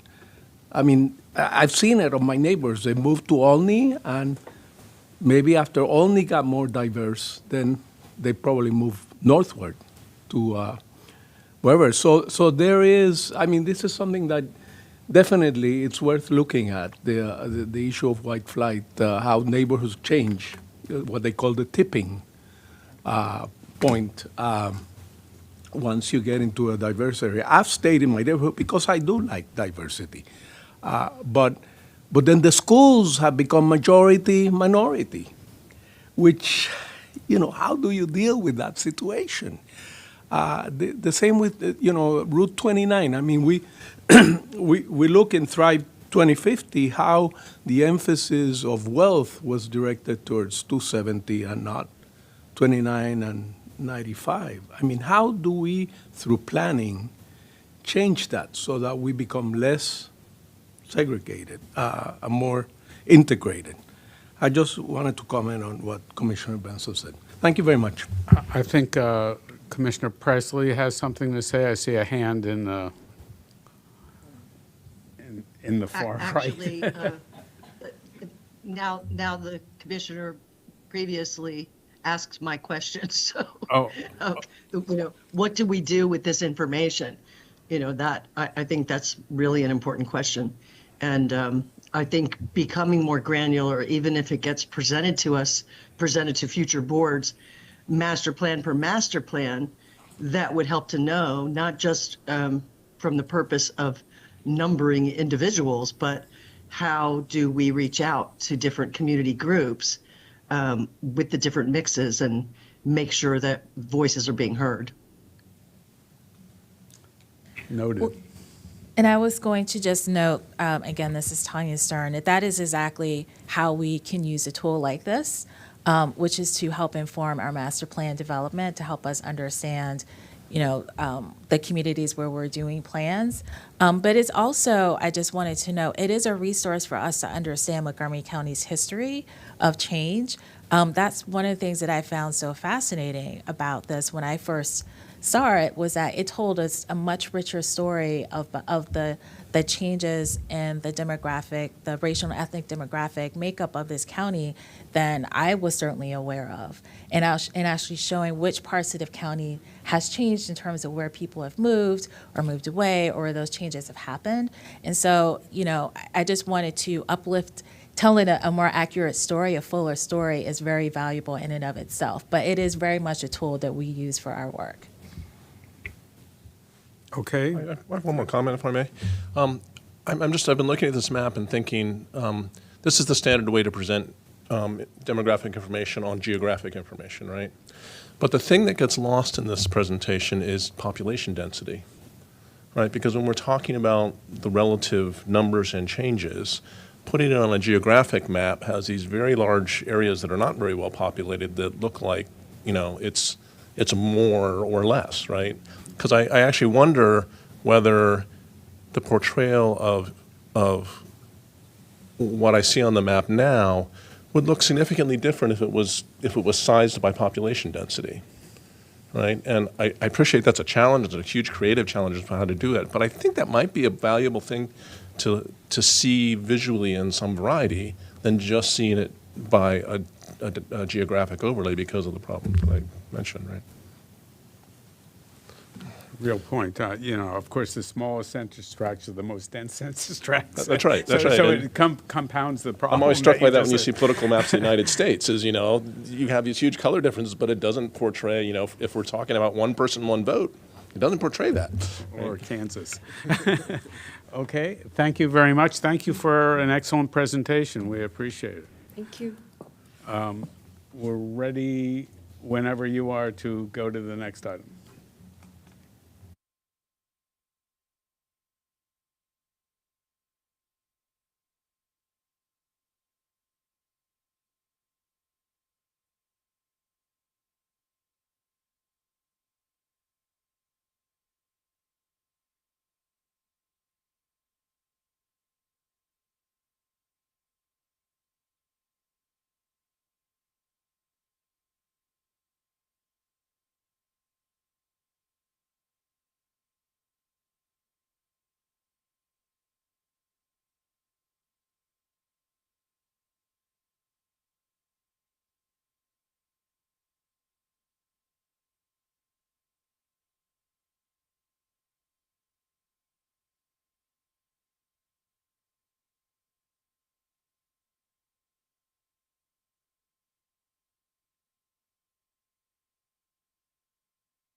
Good afternoon.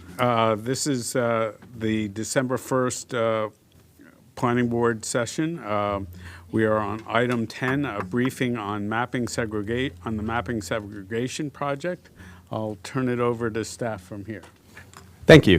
For the record, Jason Sartori, Chief of Countywide Planning and Policy. And first, I want to begin by welcoming Commissioner Pinheiro. This is the first time that our team and folks from the Countywide Planning and Policy Division, I believe, have presented to the board since you've joined us. So, welcome. Yeah. So I want to begin by first thanking the team that has worked on this. It's been an outstanding set of team members and outstanding work that they've done. First, led by our Historic Preservation Supervisor, Rebecca Ballo, and then John Lieberts, who is a member of our HP team as well, and then two former contractors that we had, Jacob Chairs and Acadia Rower, who aren't with us anymore, but contributed a great deal to this project. Also wanted to take a minute to provide a little bit of context to what we're going to see today. And this project, really is a key element, key project in our department's equity planning for agenda. And it really tells and maps the story of segregation in our county's history. And it's kind of interesting. It plays off pretty well with the one that the presentation you just had. I can tell you, though, confidently that from a broad perspective, our work in this regard to understand segregation in the county, the tools that have impacted it, and the effects on patterns of growth in our county, it's far from complete. But even more specifically with regard to this project, it's still a work in progress. So we met a major milestone at this point, which is why we're presenting to you today. We've completed our down county deed research, and they'll be presenting the findings on that. But in the report, you'll also see, they'll talk a little bit about this, but there are some more stories in there about continued discrimination that occurred in our county's housing market, even after the Supreme Court ruled in 1948 that racial restrictive covenants could not be enforced. But there were also some inspiring stories in there, too, about efforts to overcome and rise above the efforts to segregate the county. So what remains in terms of what we're doing? The original scope for this did call for that we would track the racial and demographic profiles of areas with racial restrictive covenants into the 21st century. So that's something that we are currently exploring different ways to do that, and we'll come back to the board in January or February with what we've learned on that in that regard. But without preempting too much of what Rebecca and John are going to present, I did want to say that there are three valuable outcomes of the work thus far. The first is that, and this kind of echoes what Director Stern was just talking about with the last project too, is that the first is that we now have a more accurate and documented understanding of the county's history. The second is that the data that we've gathered, we've made it all publicly available on our website, so it's available for others to have. And the third is that having these data as a tool to inform our future policy work and our future planning efforts is really valuable, really helpful to us. And so, this research was not done with a particular policy initiative or pursuit in mind. And I'll tell you that, looking at the results, there is no clear single policy that, obvious policy that needs to be pursued through this. But as we go forward with our future policy work and our master plan efforts, these data really provide us a better understanding of the context of that work that we do and could result in potentially influence and shape the results of the products of those work efforts. So with that, I'm going to hand it off to Ms. Ballo and Mr. Lieberts. Thank you. Good afternoon. Rebecca Ballo, Historic Preservation Supervisor, for the record. I would also like to recognize, and thank you, Jason, for recognizing the team. I would also like to mention that Ben Kraft with the Research and Strategic Projects Division assisted the team for the last year on our literature searches and review. And the map that you see that was built out is the work product of Chris McGovern, our GIS mapping guru, who did some amazing work with this. So to get us started, the project scope approved by the County Council included the goal of researching available primary source materials, including HOLC data, source materials from the Federal Housing Administration, and deed covenant information. The project scope upon implementation, and the most fruitful means of examining racial segregation within patterns of land use, came from an analysis of racial restrictive covenants in the Down County planning area and loans from the Homeowners Loan Corporation to Black residents. The initial scope of the project also includes an analytical component, looking at present-day demographics that, as Jason mentioned, will be discussed in a subsequent presentation and briefing to the Planning Board in early winter 2023. This presentation will outline how we arrived at our scope with a focus on redlining and the role of federal agencies. John Lieberts will discuss the project's primary objective and conclusions, the use and documentation of racial restrictive covenants. We will follow that with information related to single-family housing covenants. Then we will discuss the results of a case study where we explored the relationship of racial covenants with Black homeownership in Tacoma Park. And we will conclude with our next steps and our key takeaways. And with that, I will turn the presentation over to John. Thank you. Good afternoon. John Lieberts, Cultural Resource Planner for the record. I'd like to start a discussion on the topic with this slide. It depicts the dramatic shift in the population of Montgomery County. Black residents went from comprising 36% of the population in 1890 to 3% in 1960. And during that period, the white population increased by over 310,000 people, while the Black population increased by 1,842 people. The team set forth to explain why this occurred and share how discrimination targeting racial and ethnic communities by the government and private citizens happened at nearly all levels of society in Montgomery County and the United States. Historians and demographers nationwide are exploring primarily 3 different avenues to discuss and analyze the history and legacy of legal discriminatory housing practices. Most scholarship has examined the actions of 2 federal agencies, the Homeowners Loan Association Corporation and the Federal Housing Administration. Both organizations legitimized and spread redlining at the federal level and drove real estate lending and building practices to the detriment of people of color. Redlining refers to mortgage lending decisions based on the location or physical characteristics of a property and its owners. Fewer researchers are documenting the use and impact of racial restrictive covenants, likely due to the labor required for such a study. Racial restrictive covenants are private contractual agreements that prohibit the sale, rent, lease, or occupation of property to particular racial, ethnic, and religious groups. You find this information in the land records such as deeds, declaration of covenants, and agreements. The team started its investigations with the Homeowners Loan Corporation. In the 1920s, home ownership remained out of reach for many working-class and middle-class families. Mortgages required a substantial down payment, interest-only fee schedules, and full repayment of the loan within a short period. The Depression, falling wages, and increased costs further worsened the depressed real estate industry. In 1933, President Roosevelt and Congress created the Homeowners Loan Corporation as part of the New Deal.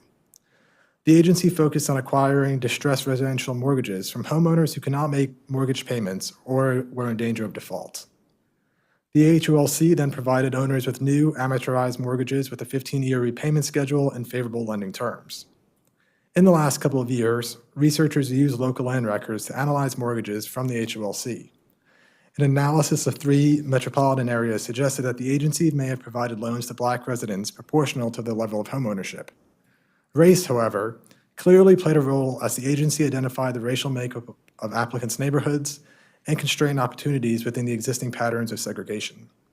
And on the slide here, we have a newspaper article about the opening of an HOLC office in Baltimore and examples of properties and owners in Kansas City that received HOLC mortgages in 1933.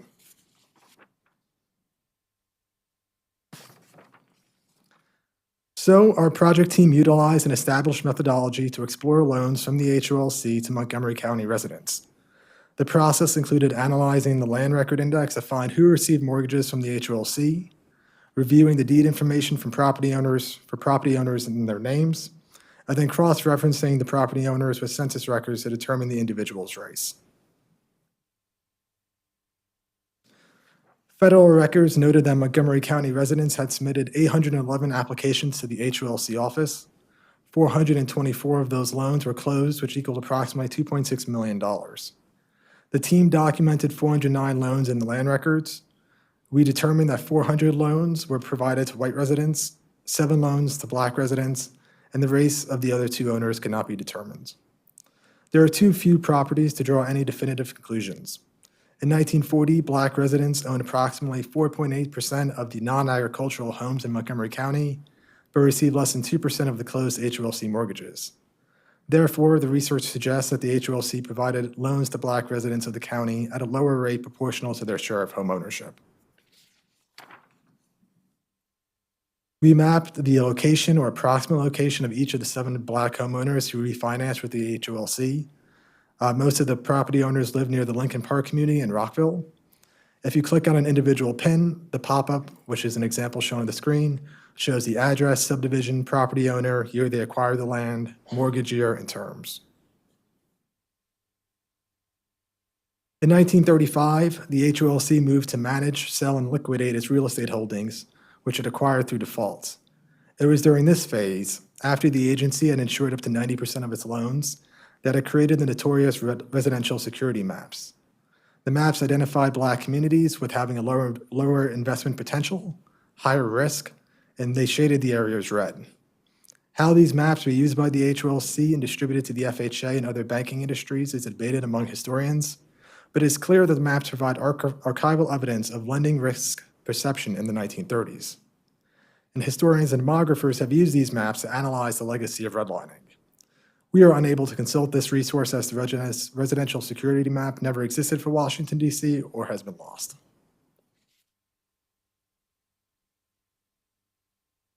So President Roosevelt also signed the National Housing Act, which established the Federal Housing Administration in 1934. The agency goals included increasing homeownership, reviving the stalled construction industry, and providing an economically sound, publicly sponsored system of mortgage insurance. The FHA had a profound nationwide impact on residential racial segregation, as it overwhelmingly insured loans for new construction in mostly white suburban communities. The organization created an underwriting manual, a risk evaluation system for itself and private lenders that appraised communities throughout the country. And that part of that underwriting manual is on the screen. The FHA perceived neighborhood change, specifically racial transitions, as a cause for diminished property values and advocated for the inclusion of racial restrictive covenants as preventing decline in the neighborhood's value. In the late 1930s, the agency conducted their own surveys and produced their own series of evaluation maps. Few of these maps survive, but a residential sub-area map for Washington, D.C. included parts of the Down County planning area. The planning department had overlaid the FHA map on GIS previously. The map identified only one black community at Tacoma Park in the Down County planning area, which they graded as H, the lowest grade for housing. I included the language for this category on the slide. There are, however, several errors on the map. The surveyors failed to acknowledge the existence of 2 major black communities at Liddensville and River Road. These errors were evident when the project team overlaid black homeowners in 1940, who are represented with the individual pins on the screen. And this calls into question how the map should be used to analyze African-American homeownership in Montgomery County, particularly in the Down County planning area. So this circles us back to the main scope of the project. Why focus on racial restrictive covenants? To quickly summarize the last couple of slides, there are no HOLC maps, and the FHA maps are limited to sections of the Down County and have major omissions. As a result, there are fewer opportunities to illustrate or analyze the impacts of these policies. On the other hand, racial restrictive covenants are part of the land records, remain intact for the entire planning area, and are accessible to the project team. To recap, racial restrictive covenants are private contractual agreements that prohibit the sale, rent, lease, or occupation of property to particular groups of people. Real estate developers, neighborhood associations, and property owners used racial restrictive covenants to create homogeneous white neighborhoods and prohibit homeownership and occupancy by non-whites with the belief that this would maintain or improve residential property values. It's important to reiterate that these covenants are not enforced by the locality, but requires your neighbors to bring other parties to court.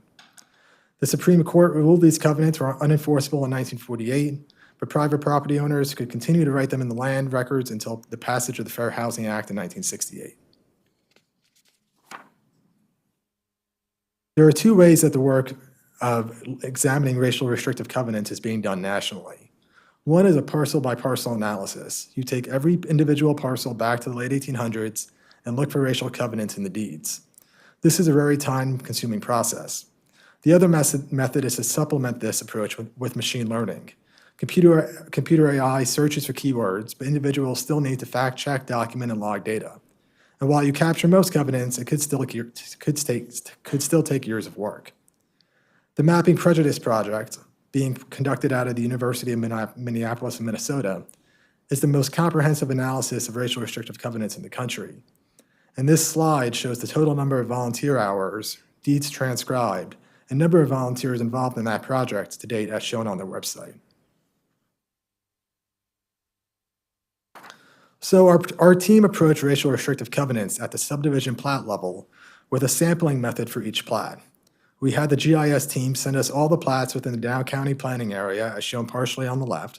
And when you click on one of those polygons, you can pull up an actual plat itself. From here, we can get the name of the owner or the company that subdivided the land.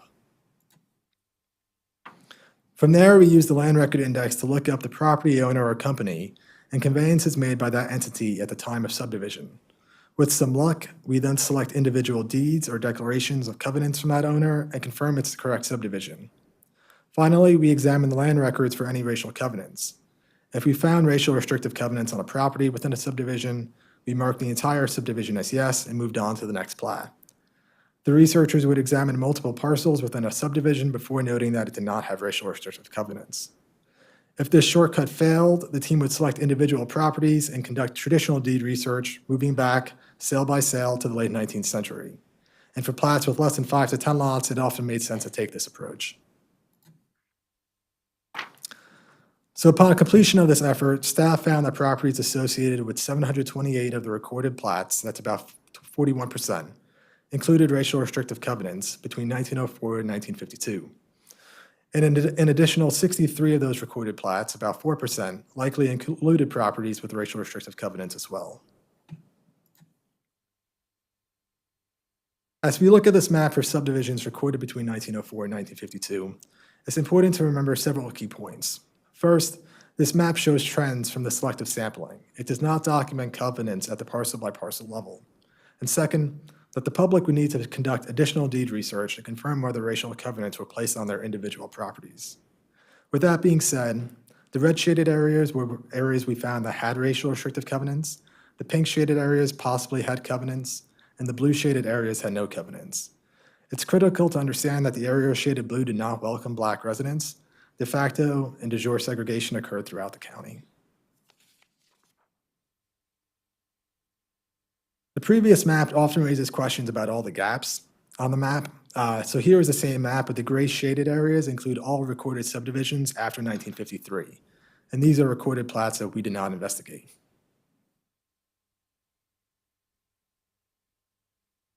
This slide shows the information the user will see when clicking on a polygon.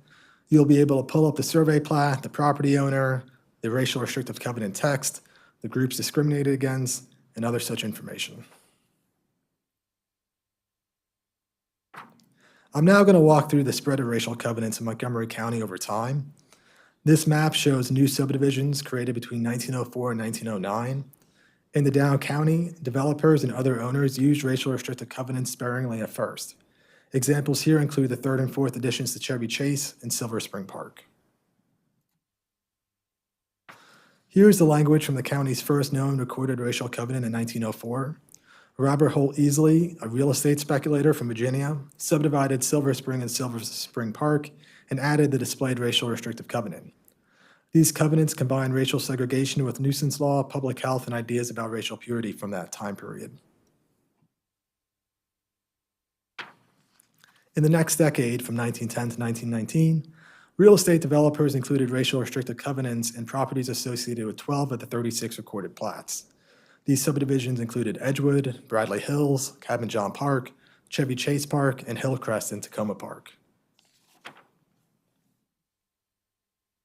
The advertisements for these companies reflected segregationist attitudes. For Cabin John Park, the American Land Company noted suitable restrictions, access to the District of Columbia, health benefits, and the importance of homeownership in their ads.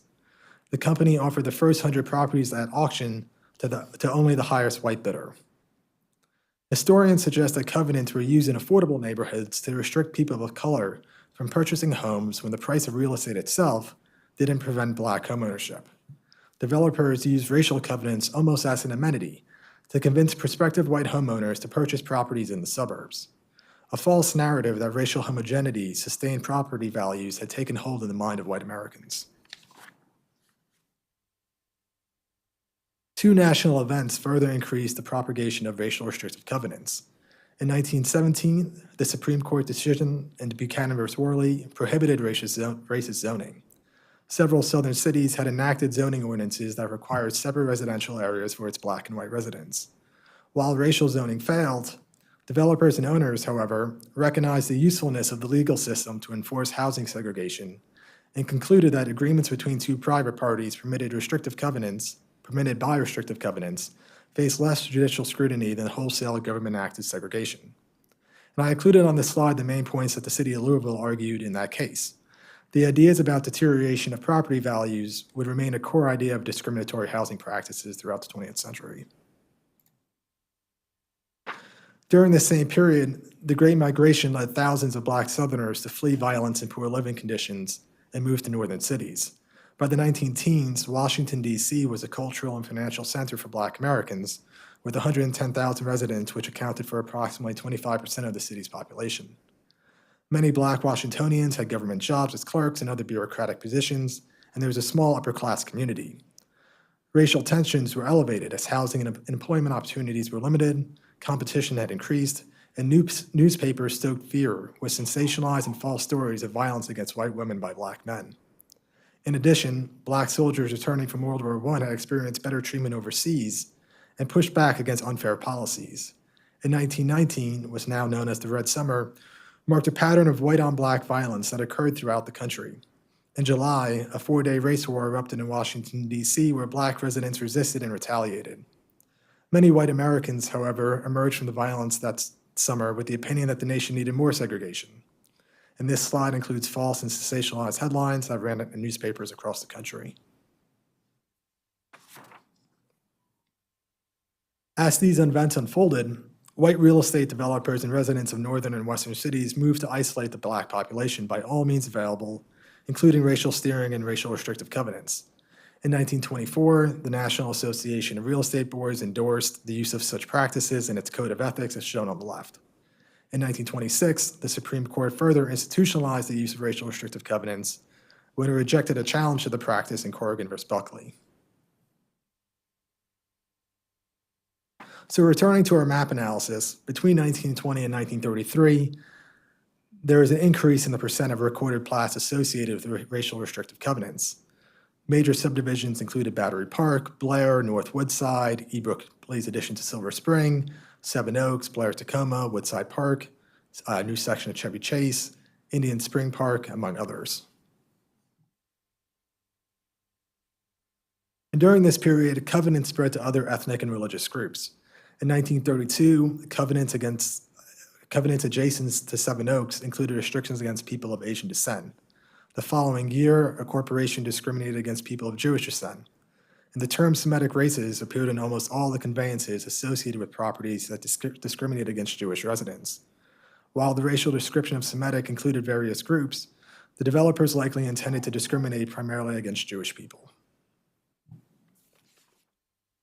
The next period shown on the map represents the creation of the Federal Housing Administration in 1934 to the Supreme Court's ruling in Shelley v. Kramer in 1948. In that ruling, the court found that the judicial enforcement of racial restrictive covenants violated the 14th Amendment. And while they would no longer be enforced by the state, such covenants could still be written into deeds as a form of deterrence. During this time frame, properties associated with 53% of the record plats included racial restrictive covenants. There were 5 times as many restrictive covenants as the previous period.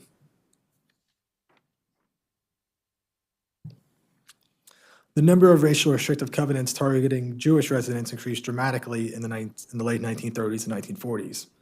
This trend corresponds with anti-immigrant and anti-Jewish rhetoric spreading across America and the start of an expanding Jewish community in Montgomery County.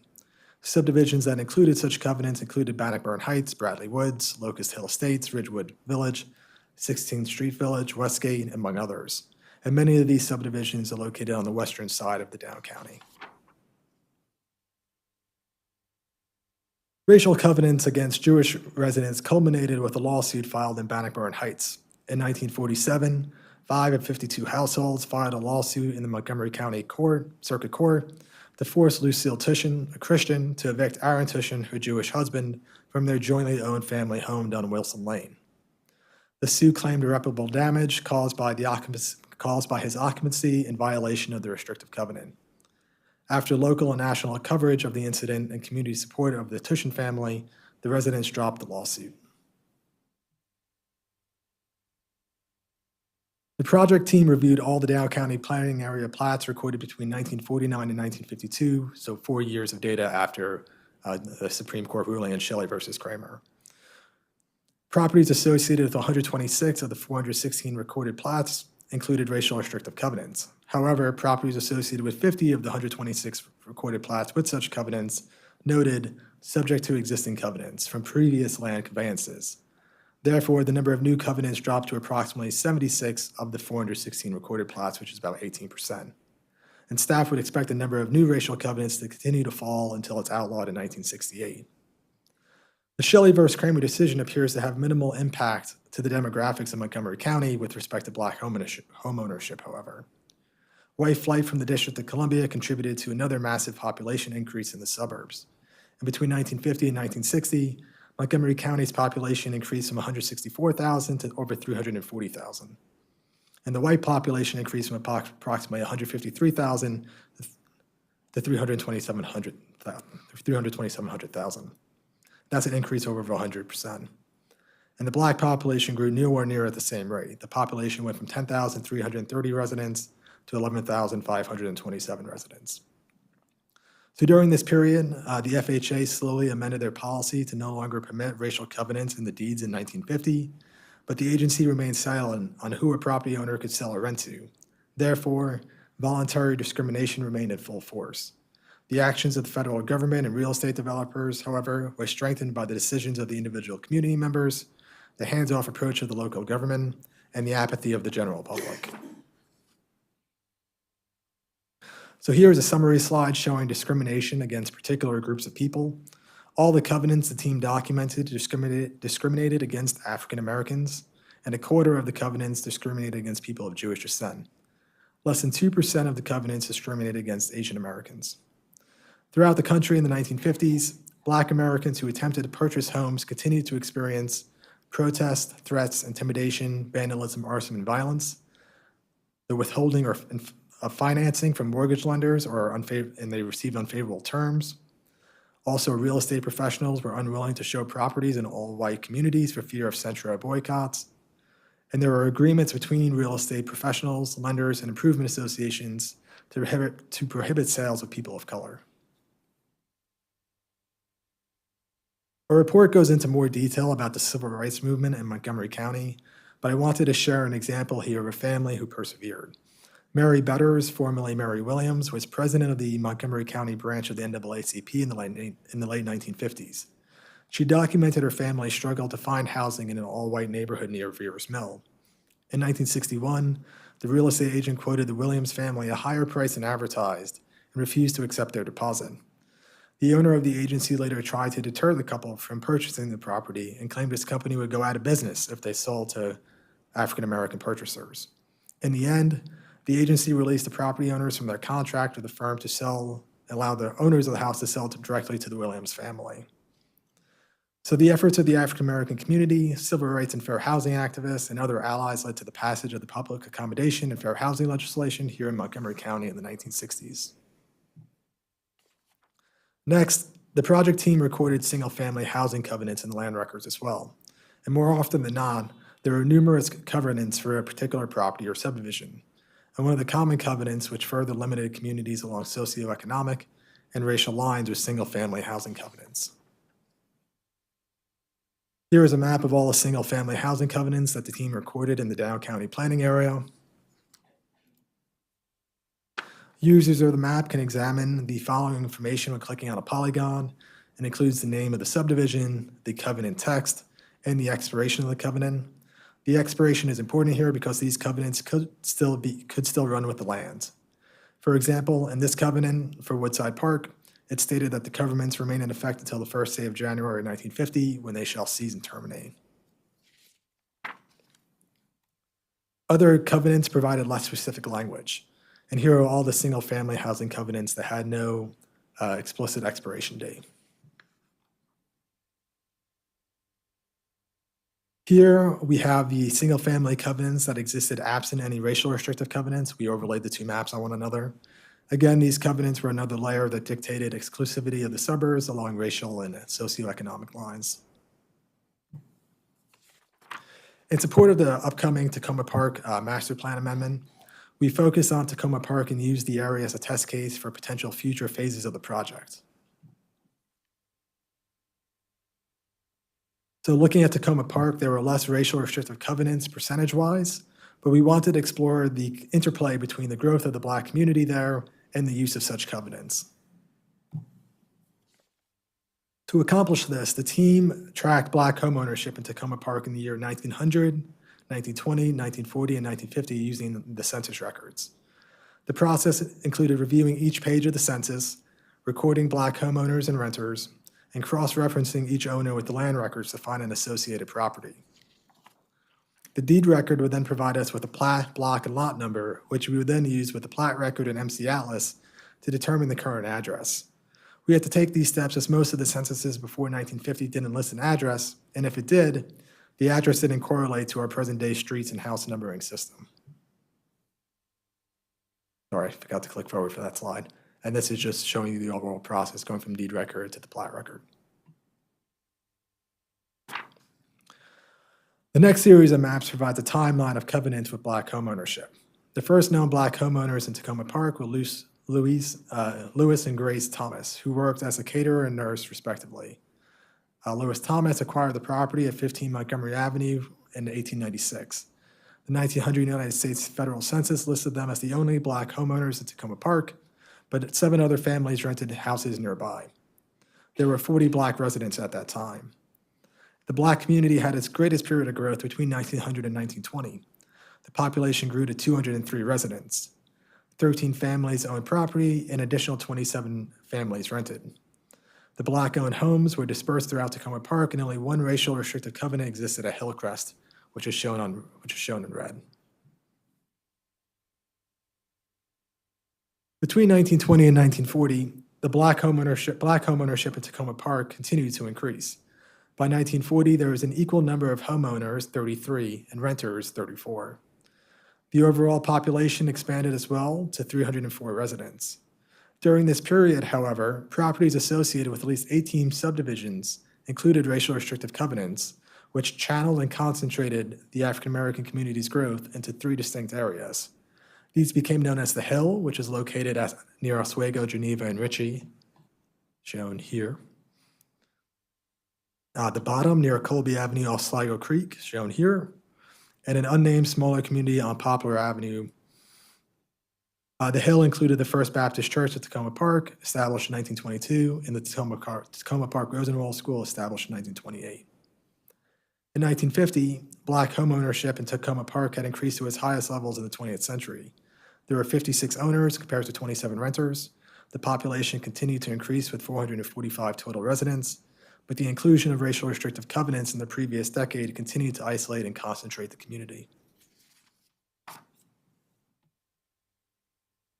So clicking on those individual pins for each Black homeowner will also pull up detailed information about that person or building. We have the primary residence, number of people in each household, occupations of the primary residence, the year the owners acquired the property, who provided them mortgages, and whether the house is still standing if it is a photograph of the house.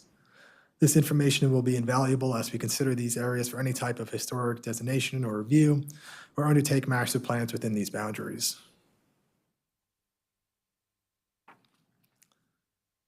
There are two other examples of discriminatory housing practices in Tacoma Park that I'd like to highlight.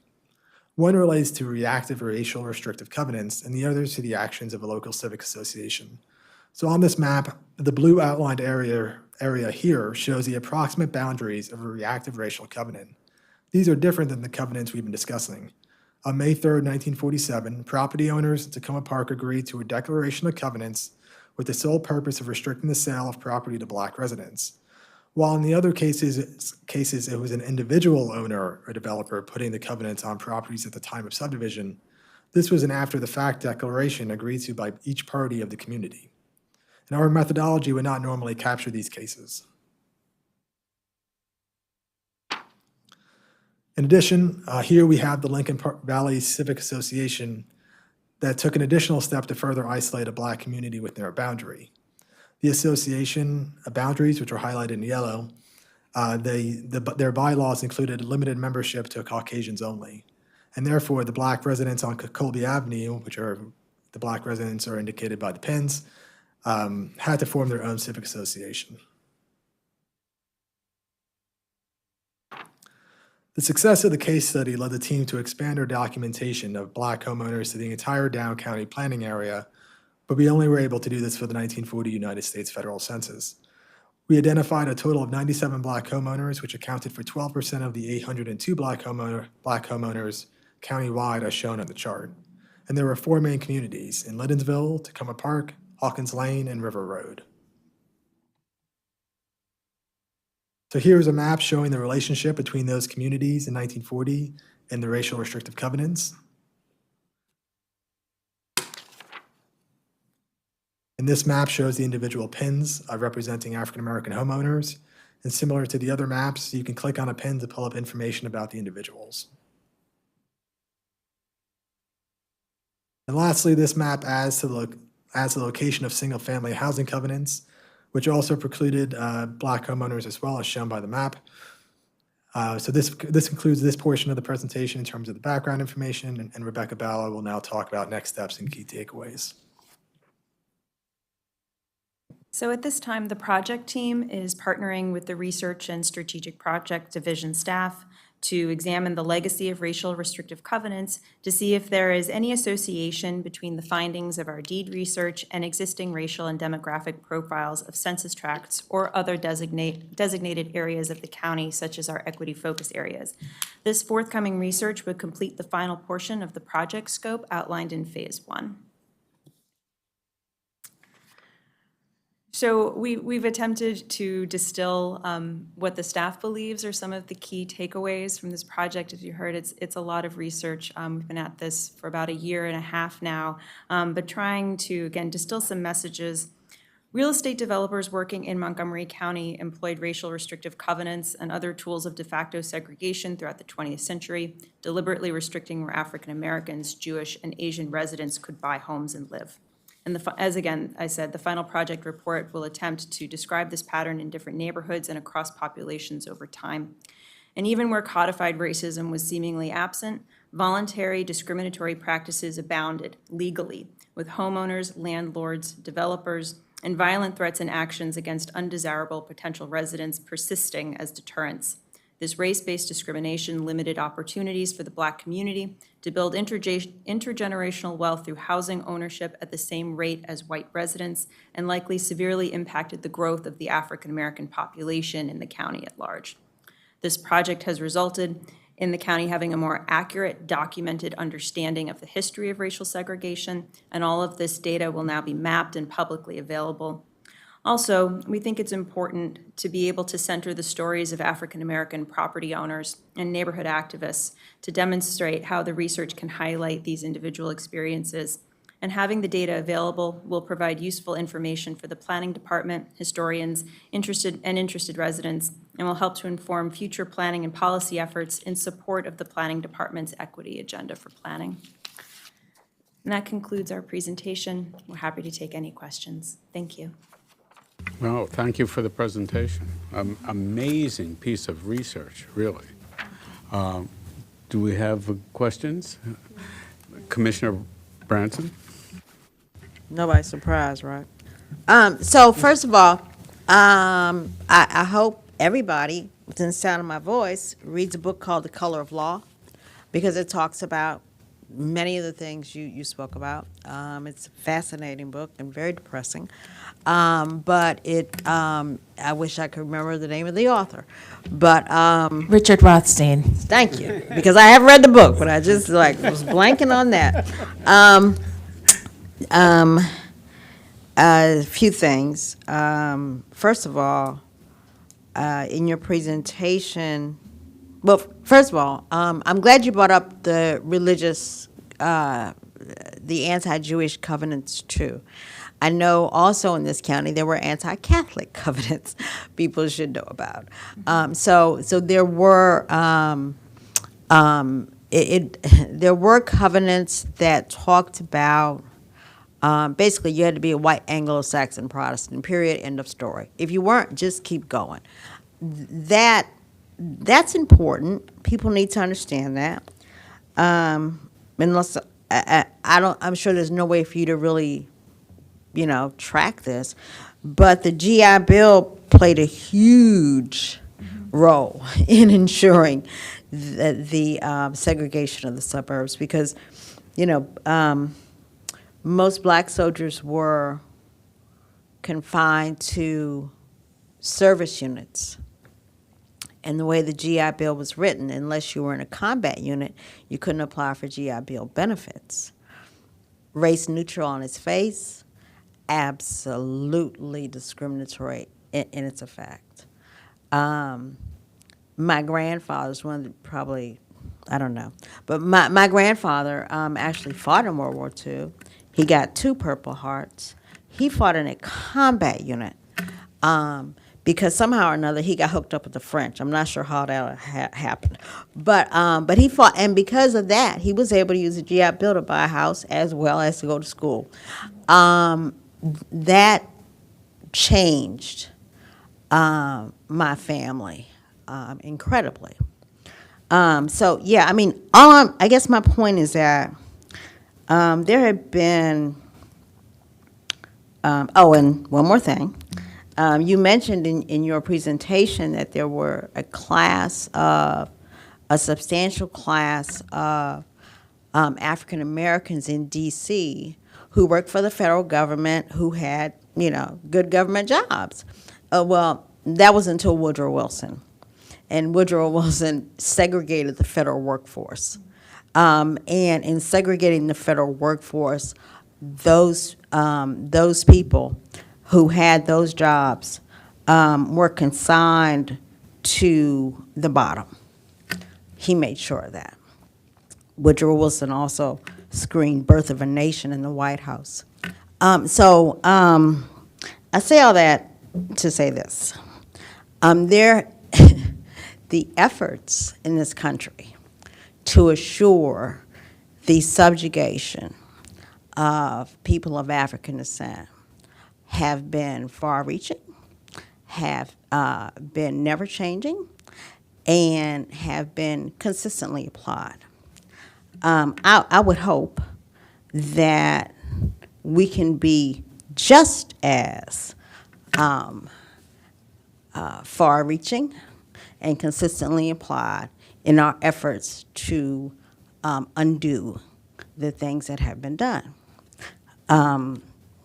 They're really, Maya Angelou said that courage is a virtue that you had to have in order to practice any of the others consistently.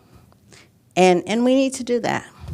I would also suggest, I noticed in your slideshow, the names of some of the developers who, practice these little schemes.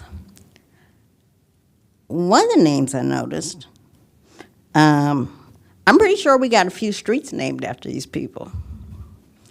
I think it would be wonderful to figure out where they were, where those streets are, and to change those names. There's no reason. The name I saw was Easley. I used to live around the corner from Easley Street. It used to be in the neighborhood that you you had as in one of those covenants. I don't know if that's the same person. I have no idea, not casting aspersions. But I think it would behoove us to look for the names of these developers and figure out whether any of our current streets bear their monikers. And if they do, to correct that. I think the planning director has something to say. That's all I got to say. Thank you. Thank you so much, Commissioner Branson. Just wanted to say, certainly as an African-American woman who's from D.C., you know, your family's history is somewhat similar to mine. Both of my grandfathers served in the military during World War II as well. And certainly as a Black planner working in this profession that has directly been involved in creating the discriminatory, segregationist, racist practices that we in our profession are now trying to undo. This is all both personal and professional for me, so I just wanted to say that I concur with everything that you said. Very familiar with a lot of what you mentioned, and I've also read The Color of Law, which I can say as someone who went to planning school and took planning history class and knew about some of this stuff. It made me angry a number of times. I had to put it down in order to just come back to it.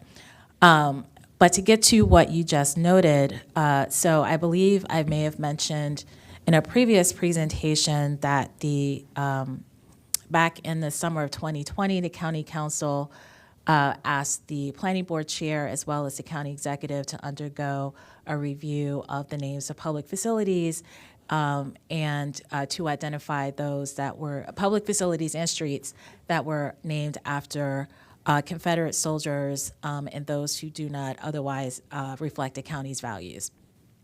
And given that since the 1950s, the Maryland National Capital Park and Planning Commission in Montgomery County has the authority to name streets with the exception of the independent municipalities, as well as parks facilities.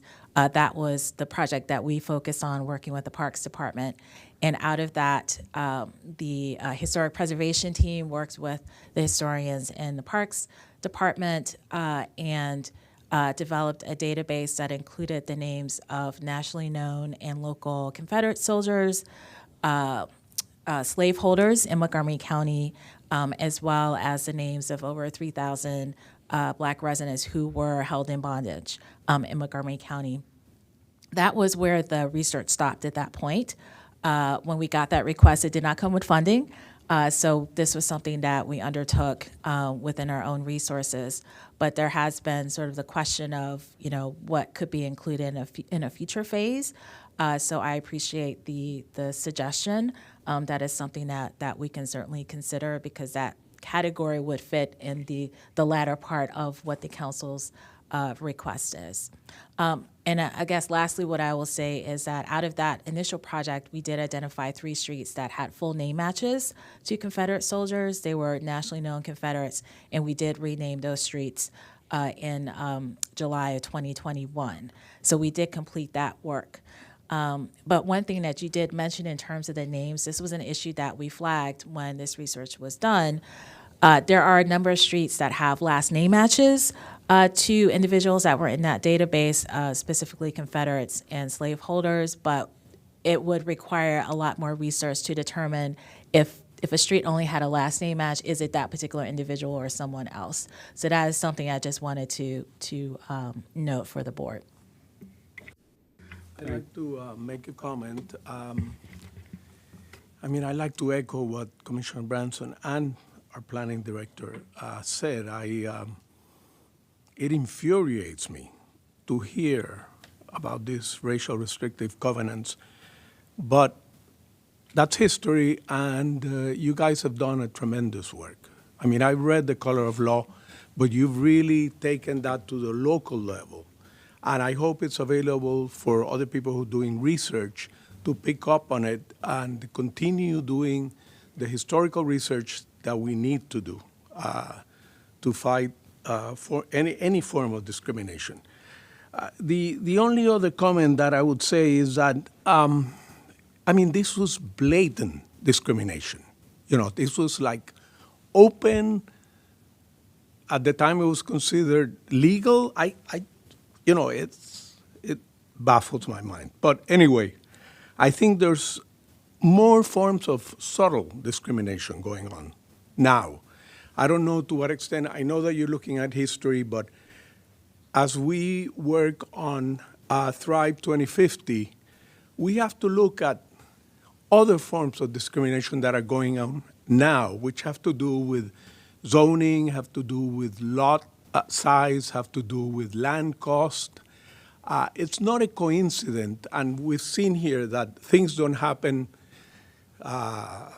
accidentally, there are intentional things being done. I can tell you, being on the board of HOC, we manage all the housing choice vouchers, which are for tenants. It gives them a choice of where they want to live because they have tenant mobility. What happens? 75% of those housing choice vouchers are in areas where there's low-cost, multifamily developments. And where are those? Aspen Hill and Gaithersburg. Now, why in this county it's so hard for a low-income person to find housing in Bethesda or Chevy Chase or Potomac or Kensington?